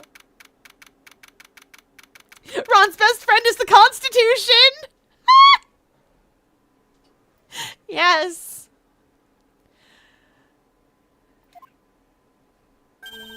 You did it, Nick. No, Mia, you literally cleaned up my mess again. Where does the confetti come from? Gumshoe cuts it up himself. He told us as much. Gumshoe makes the confetti. And the ticker tape when there's ticker tape. Thanks, Mia. It's been a long time, hasn't it? Yeah. It's because Maya doesn't call on me much these days. Oh? I'm just joking, Phoenix. Don't take everything so seriously. But on the other hand, Maya, she seems kind of lost these days. You mean about becoming the master of the Karain channeling school? Becoming the master means saying goodbye to our mother. You mean Misty Faye? Watch over her, will you, Phoenix? Of course. Well then, see you around. Mia. Mr. Wright. I don't know what to say. Congratulations, Mr. Delight. Thank you so much. No, wait. Nothing really matters anymore, though, now that all of this has happened. Come on, just be happy already. Maya. You've been cleared of the murder charges and got off as Master Mask to boot. But, in exchange, I lost everything. Huh? What do you mean? Well, stealing security information from KB Security, becoming Master Mask. I did it all for one reason, for her. You mean your wife, Desiree? She hates criminals more than anything. Come to think of it, she was once held hostage by some robbers, wasn't she? She always said how she hated sneaky criminals. I knew that, but Once I got fired from KB Security and lost all the money I had, she wouldn't have any reason to stay with me. I thought she would leave me for sure. So that's why you became Mask to Mask. Yes, but it's all over now. A broken bowl can never be put back together! That's not true, right, Nick? Right. Really? Can we go back to the way things were? You'll be fine, and Nick can prove it. I can? I kind of wish you would check with me first. Mr. Delight, even if a bowl is broken, there's always a way to put it back together. Oh, the urn!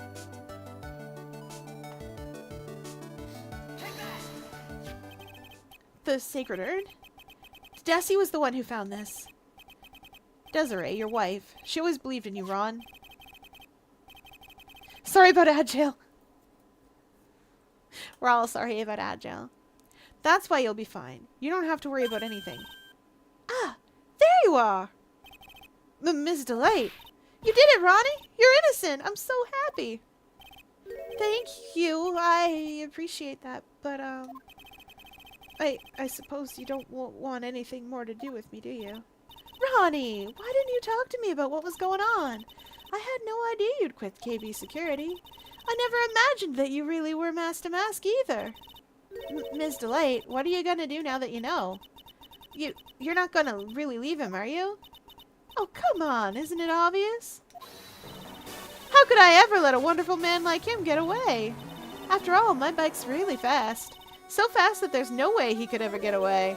But didn't you say that you hated criminals? Oh! I only hate people who act all cowardly and sneaky. Like that detective. I see. My Ronnie went and declared his crimes before he committed them, like a man! I just love a man who's so chivalrous. Chivalrous? I knew I was right about you. Every day I spend with you is filled with thrills and excitement. Desi. Desiree, you really do love Ron, don't you? Nicky boy. Yes? I'm really glad I asked you to defend my Ronnie. Thank you so much. I'll never forget what you've done for us. Oh, well, take care of yourself. You too, Nicky boy. I can feel my face going red. Mr. Nick! Mystic Maya! Congratulations! Talk about bad timing. Mr. Nick! How could you? With another man's wife in front of Mystic Maya! No, you got it all wrong. I'll never forgive you! Never! Baby, honey, sweetie. Honey, sweetie, you smacked him unconscious. You are both incredibly strong for an 8-year-old. Or is she 10 now? Still. And also, I have serious concerns about the way that you were raised, that this is what you jumped to. Honey, what was Morgan Fay about? Oh, I think she's 10. Fair enough. What was Morgan Fay doing to you, baby? Are you okay? Do you need a therapist? Like, sweetheart, I don't think you're all right. A true defender of Phoenix X Maya. I know, right? One of my favorite fanfiction tags, with another man's wife. I know, right? One of my favorite fanfiction tags was, what was it? Oh, it was something silly.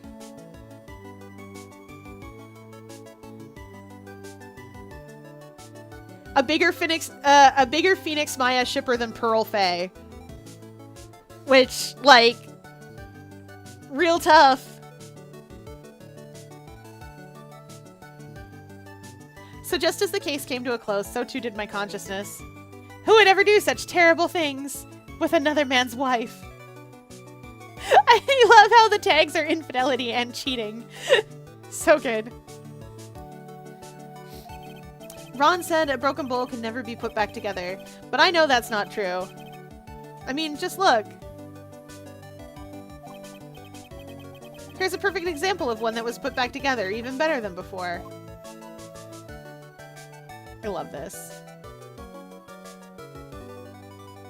I low-key prefer Maya X Francisca. That's fair. I like it because it's interesting. We did it! We finally made it out of the stolen turnabout. We finally did it!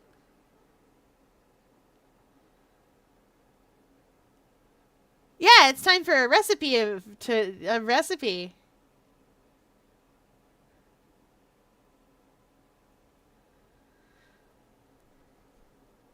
This one baking related? This one takes us to like a French place. I think it takes it. I don't remember if it takes us to a restaurant or if it's a pâtissier, but it does take us to a French like restaurant. I remember the cook, pretty sure.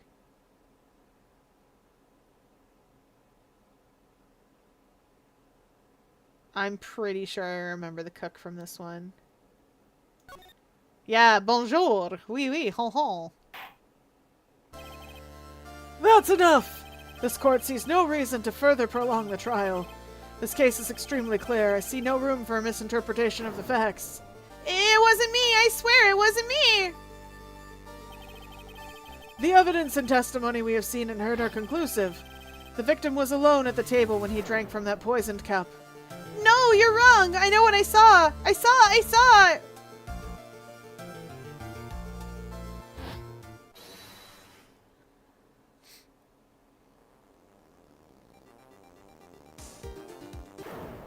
saw someone else there! A man! He's the real killer! That's Phoenix's hair.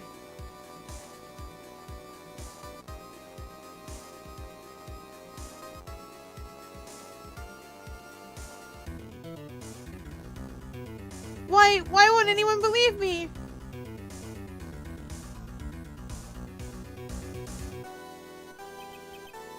Well, I'd say that pretty much wraps this case up, wouldn't you?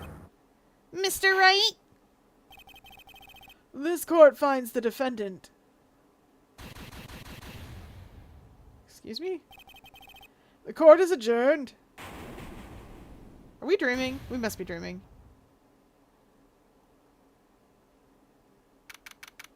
We're definitely dreaming. Ah! The start of a new year always makes me feel like I can take on the whole world.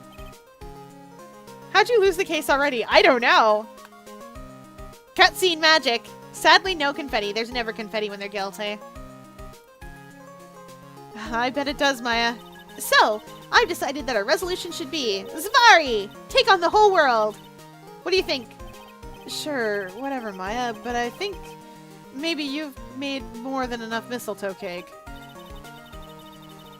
Never! You've got to eat a lot of cake during New Year's. It's practically a tradition. Like watching the fireworks on TV or playing a board game. Okay, so chat, I need to tell you... I want my Star Spouse back. Fear, use their voice.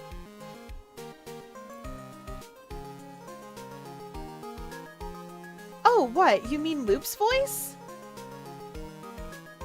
Stardust! What did you want to talk about? Too bad. I want to talk about something else. So let's not talk about your thing and talk about what I want to talk about. Because I'm made of magic and you're not. After all, I live in this magical tree, full of magic, that's definitely unrelated to what's happening to you. If it was related to what's happening to you, I'd have noticed by now.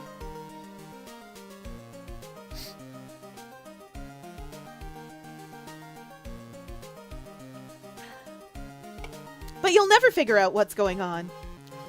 And if you do, never mind. Don't worry about it. I'm sure everything will be fine if you figure out what's happening. Just fine.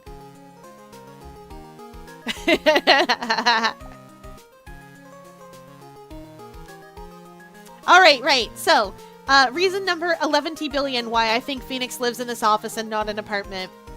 He and Maya are both here. They're both doing New Year's stuff. Technically, it is the 2nd, that's true. But he does comment on her baking enough mistletoe cakes. I think he lives in the apartment. Like, I think he lives in this office. And that's one more stamp in my This Future Is Not Okay book. Hey, pal! Detective Gumshoe? Happy New Year, Detective! Likewise. Now listen up, right? Here's to another fruitful year of lawyer-police cooperation. Yeah, me too. Alright, pal. You've got some explaining to... Have you got a holiday present for me, Detective? Oh, what? Well, here, have this. It's really nothing much, but... Yay! Thanks! Look, pal, we need to have a talk. Take a seat. Hey, what about Pearly? You haven't forgotten her present, have you?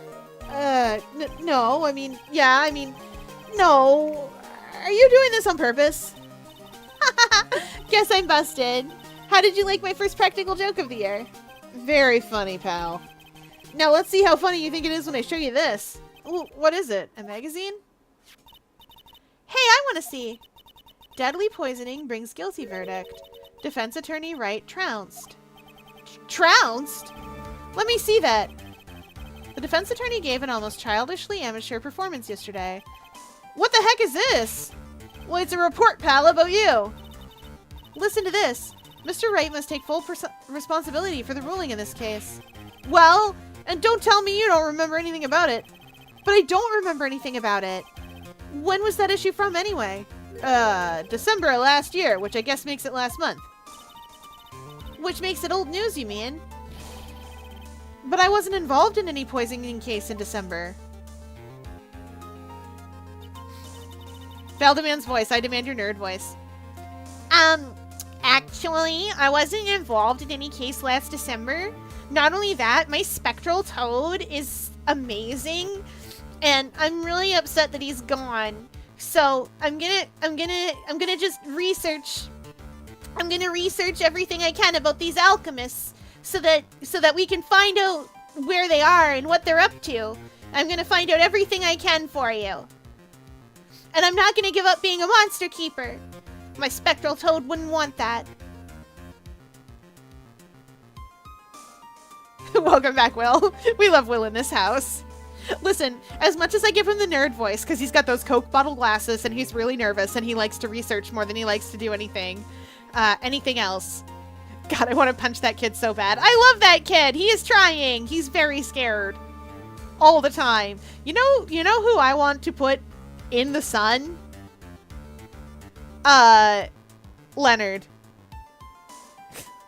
I would like to gently place him within the confines of the sun.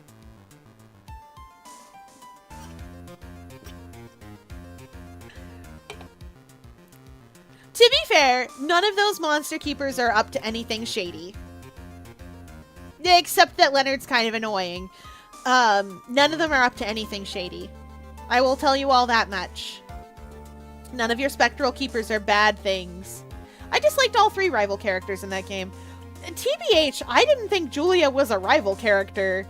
It really hit me out of nowhere when she was like, hey, how come I don't get... main character never saved me out of any hole.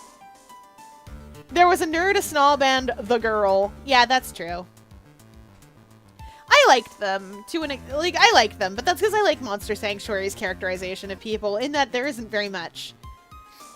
But, like, that's what I wanted out of that game. I wanted, like, original Pokemon. I want to be the very best, like no one ever was. And then I got to.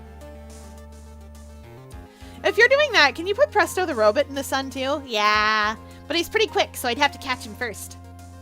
I just want to kiss Julia. Fair. It's not a game you play for super deep characters, and that's okay. I will say, Leonard does have something going on. I can't tell you what without spoiling some things. Monster Sanctuary is quite old, but I gave the nerd the sun... Oh no! He's such a dork, though. The Sun Wong voice. Yeah. He's such a dork. I tried to give him the voice for the English dub of Sailor Moon's nerd character, whose name I keep forgetting because all I remember are the spiral glasses. They yell it enough that I should try to remember it, but I don't. Do you think Presto is annoying? I haven't been annoyed by Presto yet, but I don't care for him. I would like to punch him a little bit. There's one graphic t-shirt I want. Ooh. So what do you think this is all about, Nick? Well, if it wasn't you, pal, then that leaves only one possibility. No way! You don't mean... a phony, Nick? This must be Gumshoe's idea of a joke. Guess he's starting off the year with one, too. So, what are you gonna do about it, pal? What do you mean, what am I gonna do about it? Well, it's your fault that the judge found the defendant guilty in this case. My fault? How do you figure that? Well, because the Phoenix Wright is super famous now. Well, maybe only sort of. Yeah, see what happens when you hotshots start getting too full of yourselves? But I didn't do anything wrong. At least, not that I can remember. You better make this right, pal. Now. And that means taking the case back to court. Got it? Sounds like we've got our first case of the new year. Let's tackle it with gusto. I don't know. The judge already issued a guilty verdict once in this case. It's not going to be easy to get it overturned. Oh, we're going to appeals. I guess that New Year's resolution is going to have to wait until next year. It's January 2nd. So you're taking the case, right? Good. I'm going to head over to the courthouse then. After that, I'll go back to the precinct. Drop by if you need something, okay, pal? Point stands. That's true. I guess people are starting to know the name Phoenix Wright. Yeah, by the third game, when you have no losses, I should hope they do. Except for one loss, but he actually was guilty, so really that's a win. If a client entrusted a case to me based on my reputation, I guess I am kind of responsible. But why would someone want to impersonate me? What sort of guy would do that? The murderer!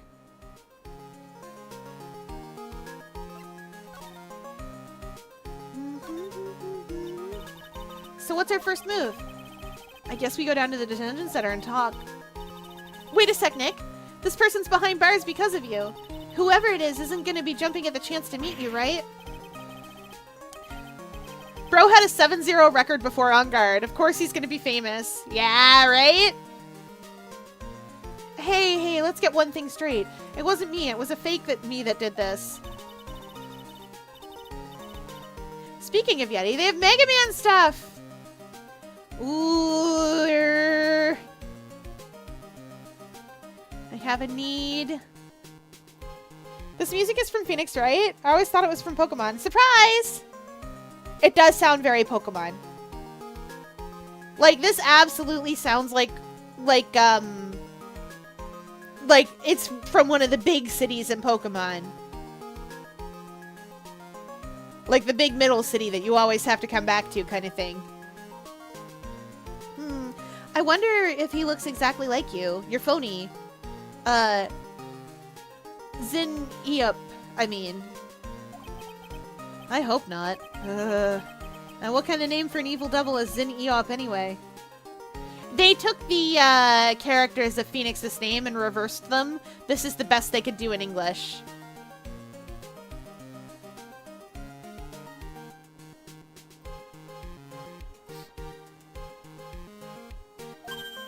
Ah, Nick, I've got it! If you're gonna ask whether I got a twin brother, the answer is no. Spoil sport. Did you notice Gumshoe was acting weirder than usual, or was it just me? What do you mean?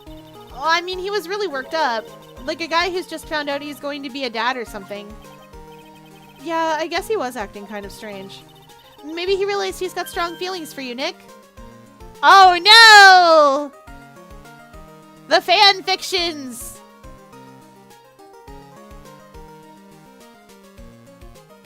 Maya's a fan fiction writer. Oh, or the First Town. Yes, this would be a good First Town song as well. Considering how we interact, I seriously doubt that, Maya. To be fair, I do see the vision. Once again, Phoenix Edgeworth is for me, but I see the vision. Well, if he wasn't nervous because of you, then maybe it's because of our new guilty client. I guess shipping runs in the Faye family. It does. They're very good at putting things in boxes and moving them around.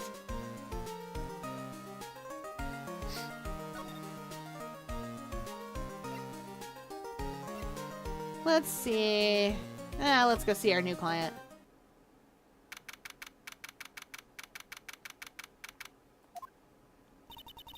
This is so nerve-wracking, waiting to meet our new client.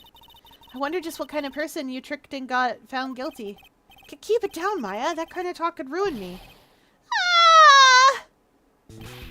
How could you, Mr. Wright? How could you do this to me?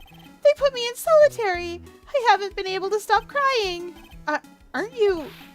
Yes, I am. I'm totally, utterly let down. Give me a second. I had an accent for Maggie, but I couldn't quite perform it right the first time. But now, after all that Cadofia stuff, I think I can. Let's see.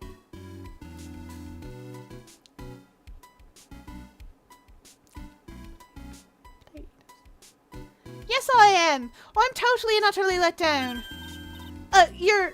Don't pretend you don't know me. It's me, Maggie, remember? Whoops. Veered out of it and into English. Maggie Bird. Yeah, that was how we got her out of the... No, don't worry. You're not the only one who made that mistake. Fear, you should look at Discord very well.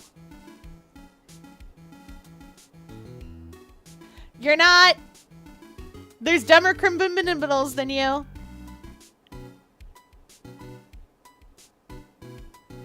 Oh, that's so good. I have a need. I have a mighty need.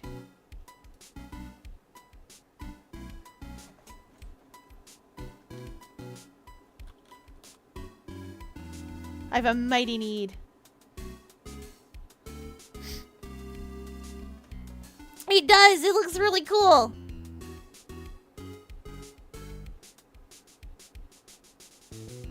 I slipped into English. You can't be doing that. That's what wires were fat. Wires were fat. Maggie Bird.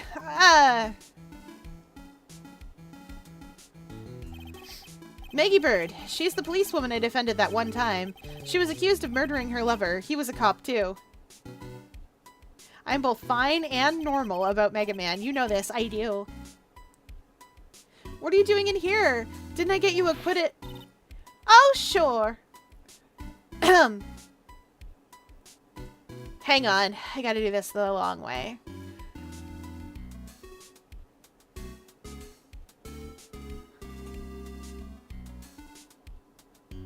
Well, you're a sight for sore eyes, aren't you? You've simply got to try one of these coupons. We're going to revolutionize Cadofia's we're going to revolutionize Cadofia's industry. It's all about tourism, you know. People come from all over to try all the food from Cadofia and all of the everything else. It's been a long time since we've had to be Cadofia. Oh, sure. Very funny. After that fifth-rate defense job, you come in here and start making jokes? You better hurry up and tell her what happened, Nick. Oh, let's see if we can keep Cadofia and also the up part. Killing her cop husband based. She was also a cop. This cop-on-cop violence has to stop. Oh, I see. So that's where we stand right now. I'm sorry you've been caught up in another murder. My whole life has been nothing but a whirlwind of bad luck and failures. I vaguely remember her saying the exact same thing last time. But I don't mind. What's one more disaster in my life? At least now the real Mr. Wright is here with me. I won't let the world keep me down, sir.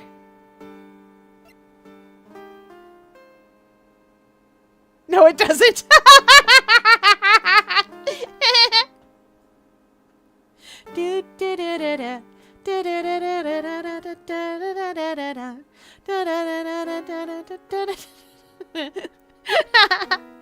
That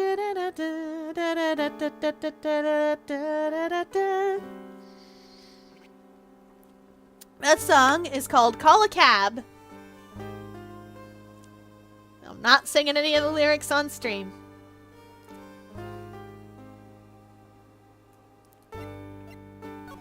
Alright, Maggie, what's going on? So, how come you're dressed like that, Maggie? Last year you looked so sharp in that police uniform. Humph! Was fired after that incident last year. Oh, I'm sorry. It's okay. I don't mind one bit. I enjoy being on the force, but I think it was time for me to move on. So, what do you do now?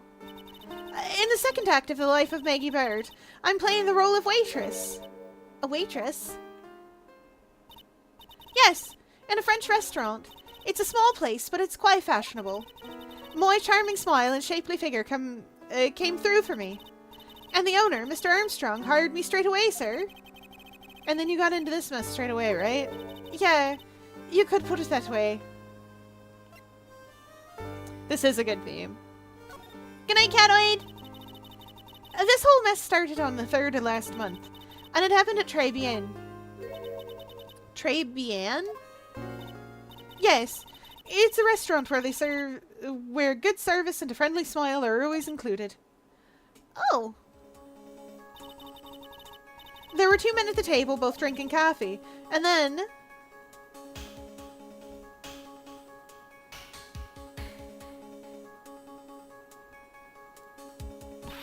one of those men slipped some poison into the victim's cup. The victim took just 1 sip and was gasping for air. I was so shocked I passed out. Hey, hold on there, Maggie. What? You keep calling the guy the victim. Didn't you know the guy who was killed? Not at all! I'd never seen the guy before. Oh. So she wouldn't have had a motive to kill him then, I guess. And you know we can't prove murder without a motive, right, chat? Didn't we just learn that?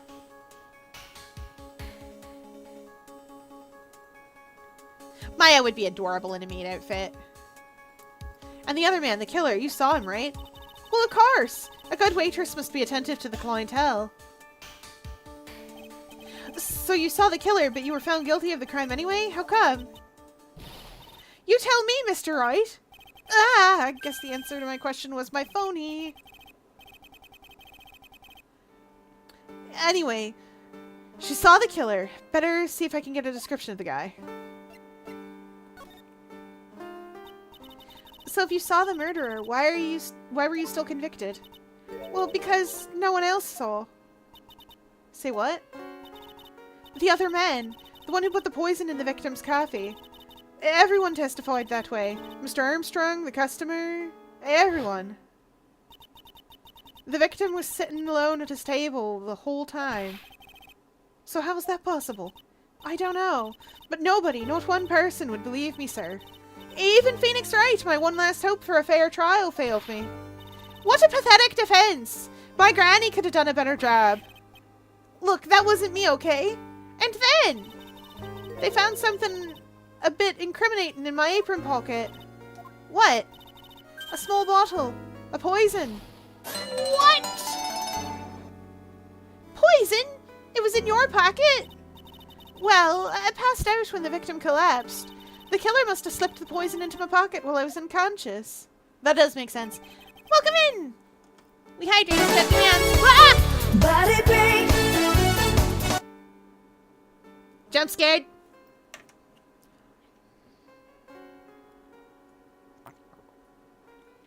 Oh, I expected that.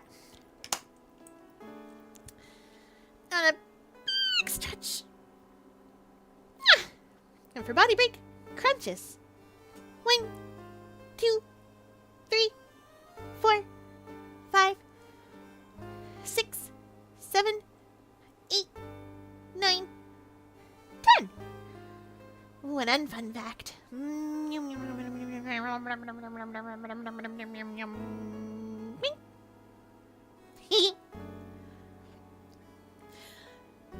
Okay, so I'm sure you're all excited to learn how it is and why it is that Black Widows are called that way. So I'm gonna tell you. Okay, so the way that Black Widow spiders mate, and I know you think this is probably insane.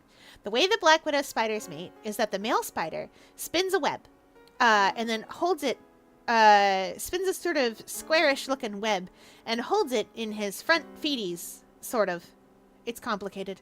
And he then puts it over the female like a veil in the front.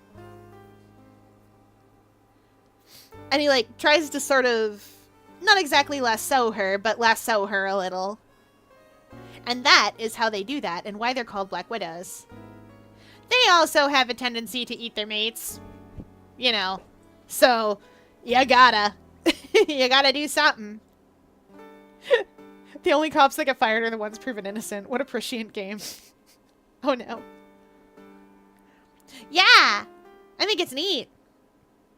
I think it's a neat little fact about spiders. I'm sorry, sometimes Moonbeam's weird.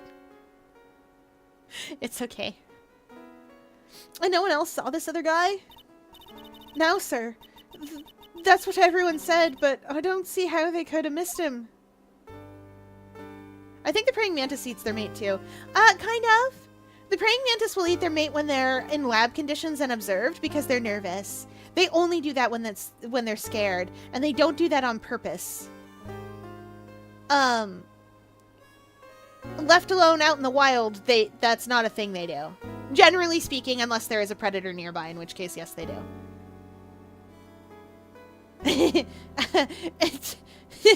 Adding two things that eat things that they shouldn't. Things that eat things that they shouldn't includes seahorses. We all know that male seahorses have that pouch for the little seahorse babies to be in. But they're also stupid. I know this because I know seahorses. They're not smart animals. Can't even talk. They are fish. Yeah, mantises only eat the head and only in lab conditions. Male seahorses will occasionally get a little peckish and be like, ooh, there's tasty food right here in my belly. And they'll just eat some of the eggs and tiny little, like, almost offspring. Do you think seahorses would read F-Preg instead of M-Preg? Yes. Yes, they would. 10 out of 10.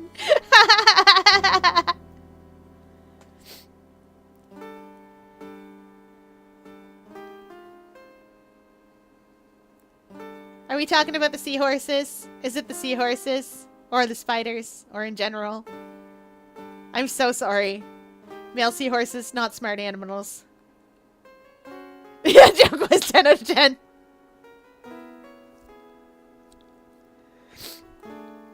No one needs to see themselves to the unfunny corner today.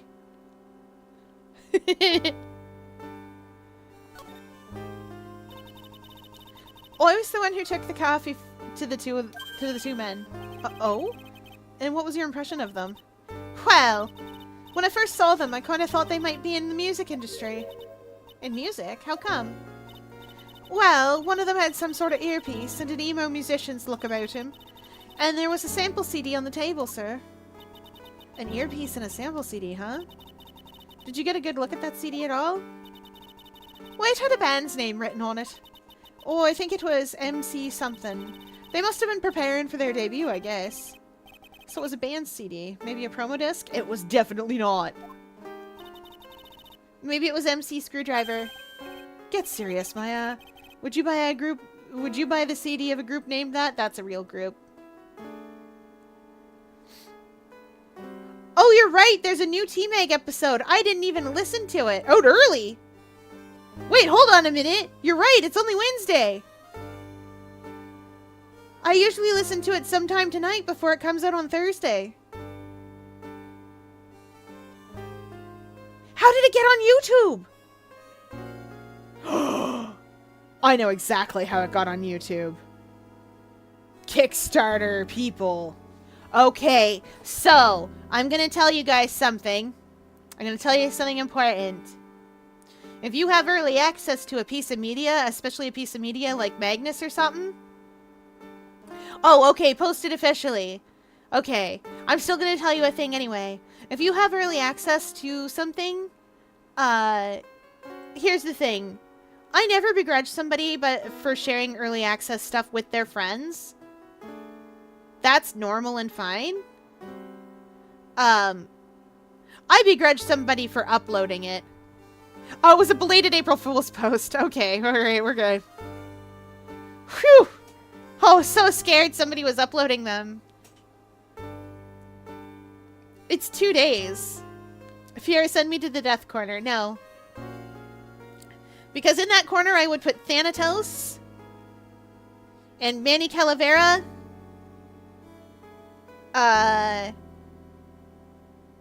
And Grim of Billy and Mandy. No, send me to the die corner. No. First of all, 2D is yesterday.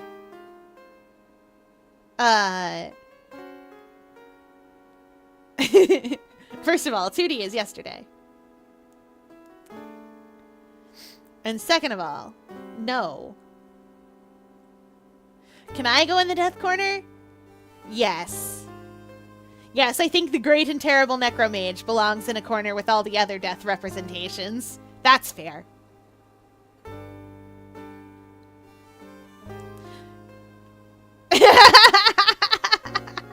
I like corners. Me too. Oh, except when the Hounds of Tindalos come out of them. They'll do that sometimes. They're spooky. They're not really dogs. But they come out of the angles. Ah, you guys don't need to know about Tindalos hounds. They're spooky. Does Hades get to be in the death corner due to him sort of ruling the domain of dead? I feel like Thanatos and the Furies go in the death corner.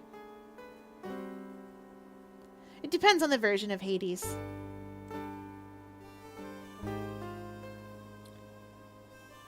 Because I'm thinking of representations of death itself. You know, like the Grim Reaper. Reaping his way along. The Bones also goes in that corner. But only I know what that is. That's not true. Val knows what that is.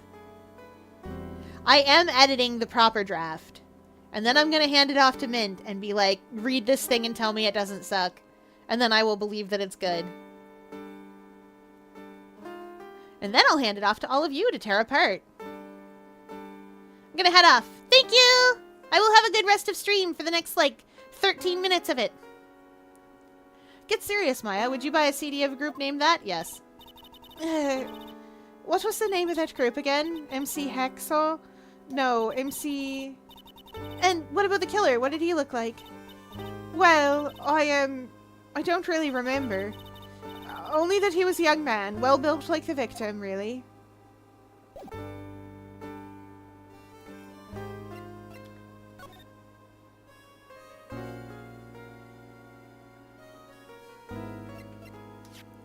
Let's present this. Why not? For funsies. Nothing else we have to present, but we only have one piece of evidence. I think our fandom is 5 people. I think 6 maybe. It's true. Oh yeah, I need to ask you about this. Hey! That article's about my case! Can you tell me anything about the guy who was pretending to be me? Yes, sir! It was the morning after I'd been arrested.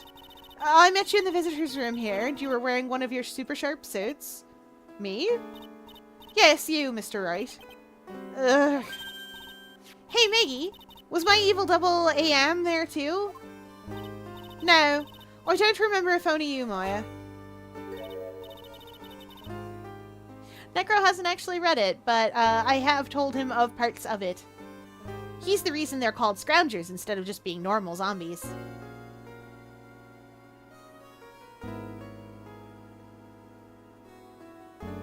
No, you're fine! Not knowing a detail that would be really easy to not know does not mean... You already know that Mint and Hoochie and Lumi and Necro all are in the aquarium somewheres. So not knowing is fine.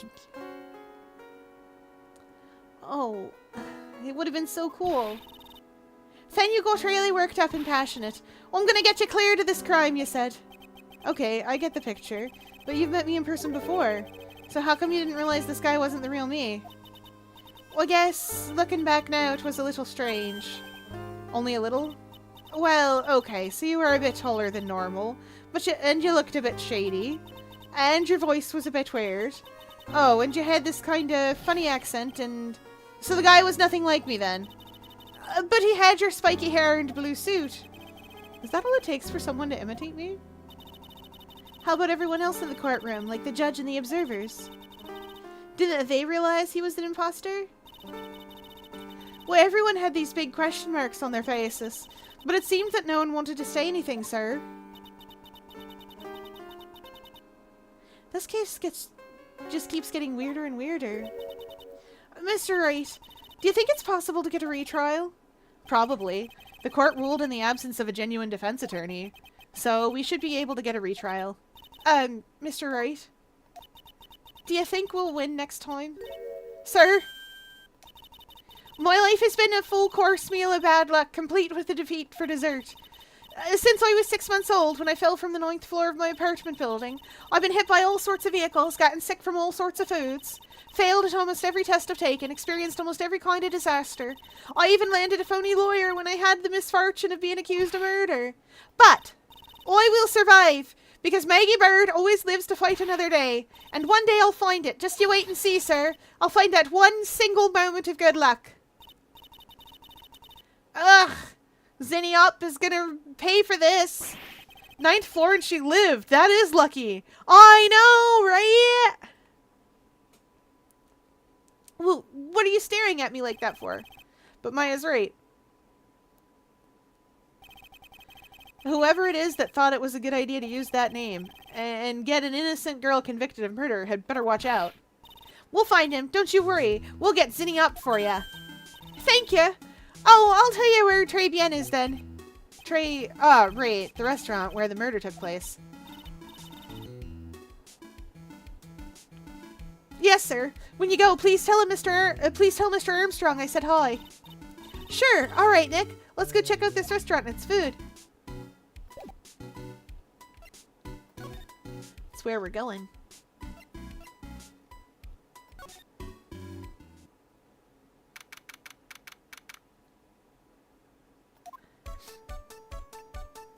It's fancy.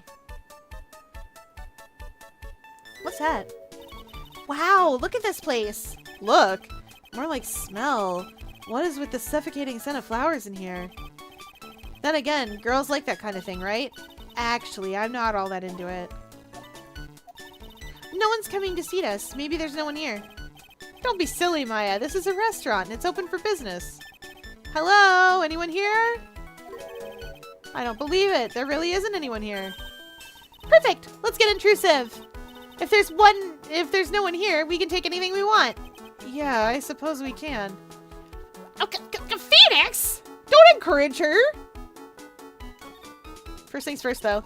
It's a rack full of fashion magazines, and they're all in French. Why don't you try wearing something a bit more chic sometime, huh, Maya? Yeah, I guess I could. I'm always in my acolyte clothes, aren't I?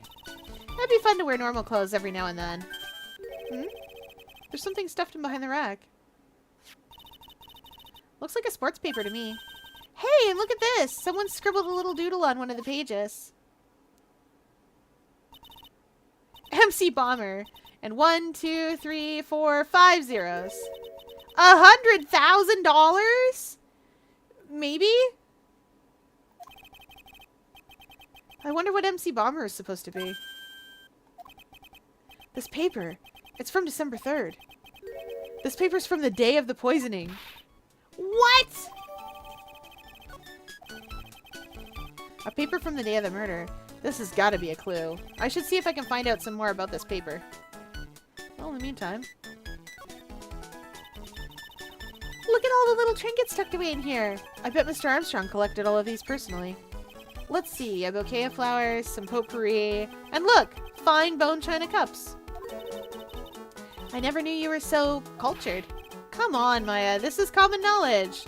Any Joe Schmo knows this much. Phoenix, have you been hanging around Edgeworth who would know what all those things are? Have you been studying up on teacups?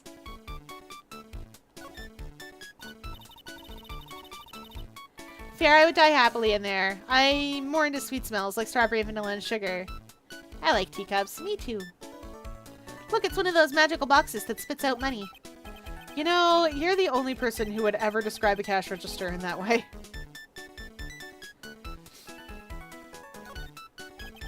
It's the restaurant's front entrance. There's a sign hanging on the door written in French. It probably says open or closed. It must be one or the other, but I don't know which since I don't know Jacques about French. Oh, Jack. They wanted it to be pronounced Jack about French. That's pronounced Jacques. For those of you wondering, ouvrir and fermier.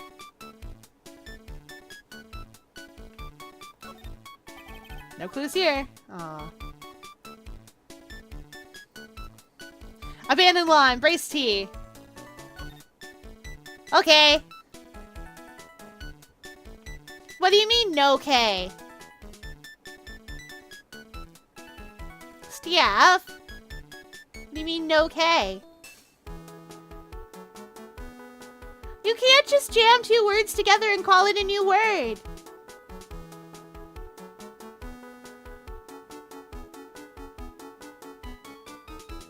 Ah.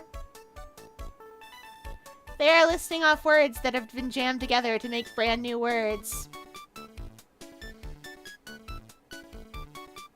What do you mean German does that all the time? No, I don't. I'm done. It's toast. Nope.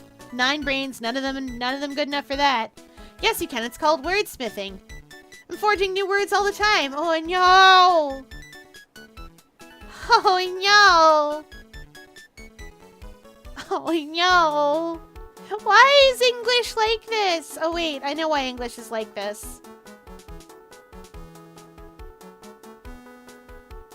I'm so sorry.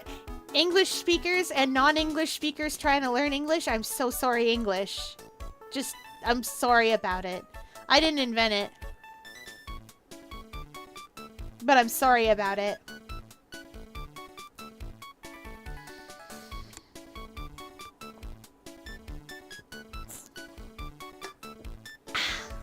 Because it's an amalgam of several different languages? Yes! Because the island that makes up England, that used to be a mountain in Doggerland, is strategically important to multiple people. And at one point, it was resource rich. Kinda still is. But not as much as it used to be. Wait, better. It's the Megazord of languages! Yes! Wildly disparate parts fitting together to make a cool mech. English is a cool mech language. This table's set nicely. It just needs a customer. What do you think this flower is, Nick? Let's see. Well, it doesn't look like a tulip. And it's not a sunflower, I don't think. Duh, even I could have told you that. Well, those are the only kinds of flowers I know. Dang nabbit, I'm a lawyer, not a botanist.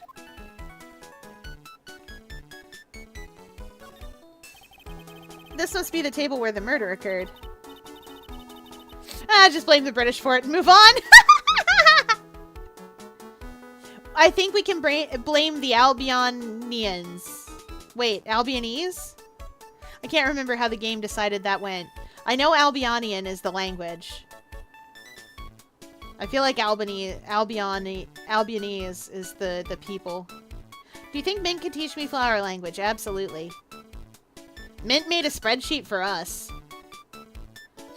Where he put together all the flowers and all their different meanings from different books. And different time periods. It's amazing.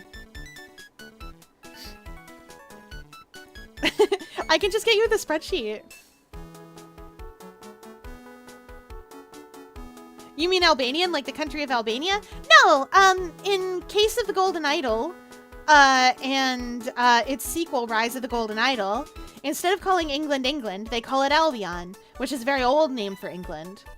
Likewise, instead of it being the United States, it is the Allied States of Hesperia, which Hesperia was a very nearly the name of the US.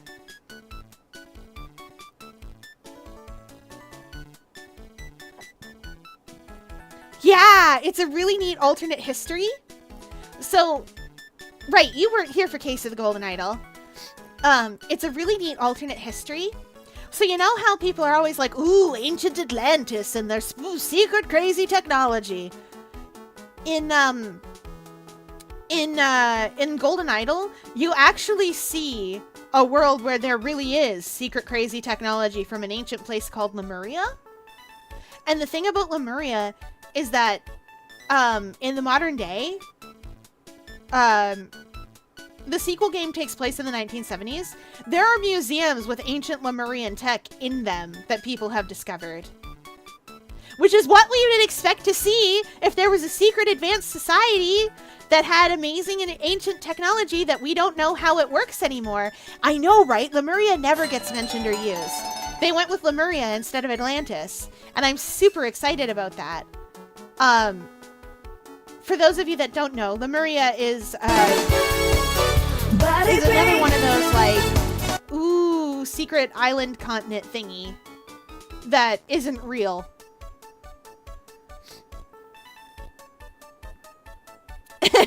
The Albion is also the ship that chases the Annabelle Gatto, who's stolen RX-78 GPO-2A. Amazing. Yeah, Golden Idol was amazing. There's also DLC for Rise of the Golden Idol, which I played through the first one of, and the other 3 aren't out yet, but I will play through them when they come up. You solve murders by Mad Libs. I know too much Gundam. I understand.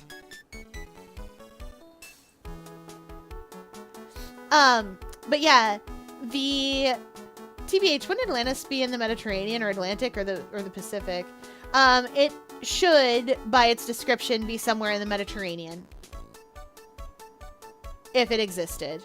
Hypothetically, it could be all the way out into the Atlantic.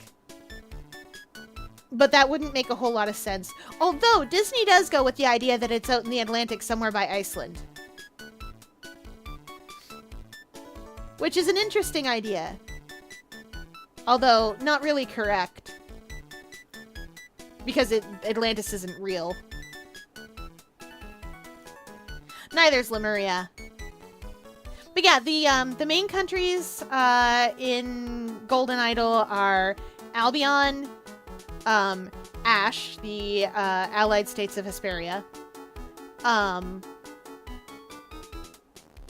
They have a France counterpart, but it doesn't really come up much except to mention it occasionally in the first game.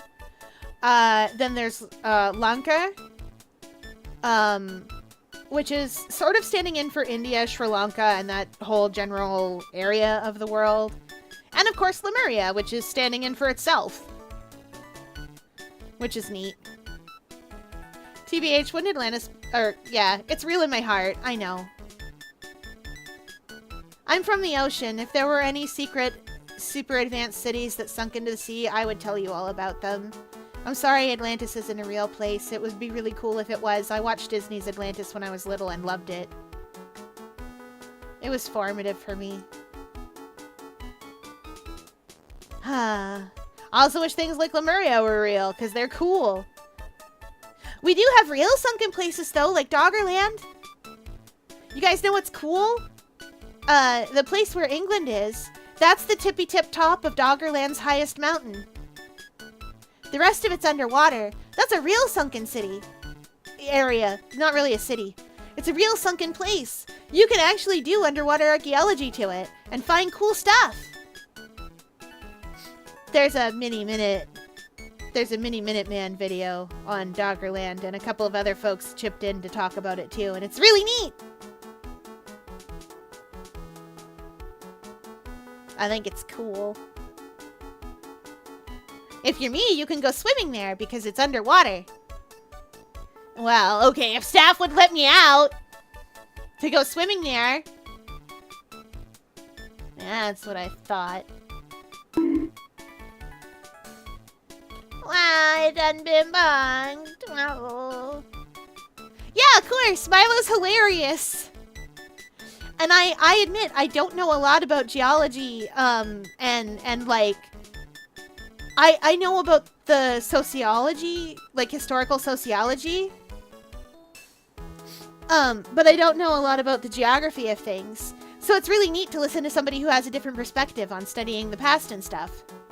Also loved the vampire video. I am a proud Google debunker. Yes! I love that. The day he said that and was like, all right, Google debunker, fellow Google debunkers, I was like, yes!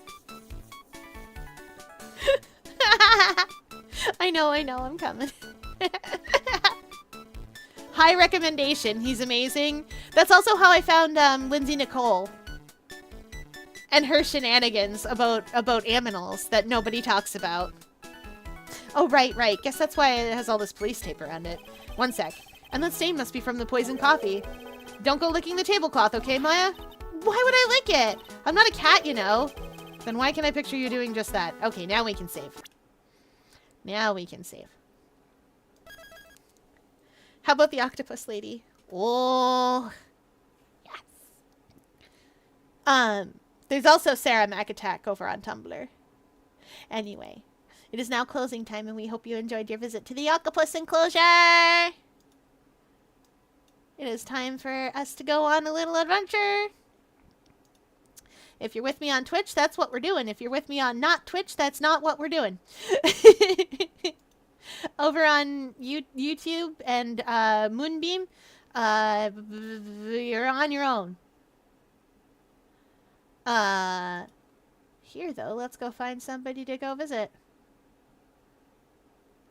Do. Yep, it's time to go. Where will we go? There's a lot of people on tonight. You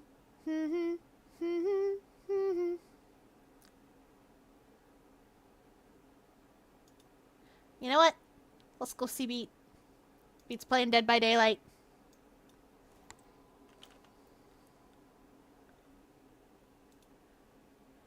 Da da da da da da da da da da da da da da da. All right, that's it for tonight, everybody. I will see you tomorrow for whatever I'm doing tomorrow. Thursday, it's Guild Wars 2. Okay, bye!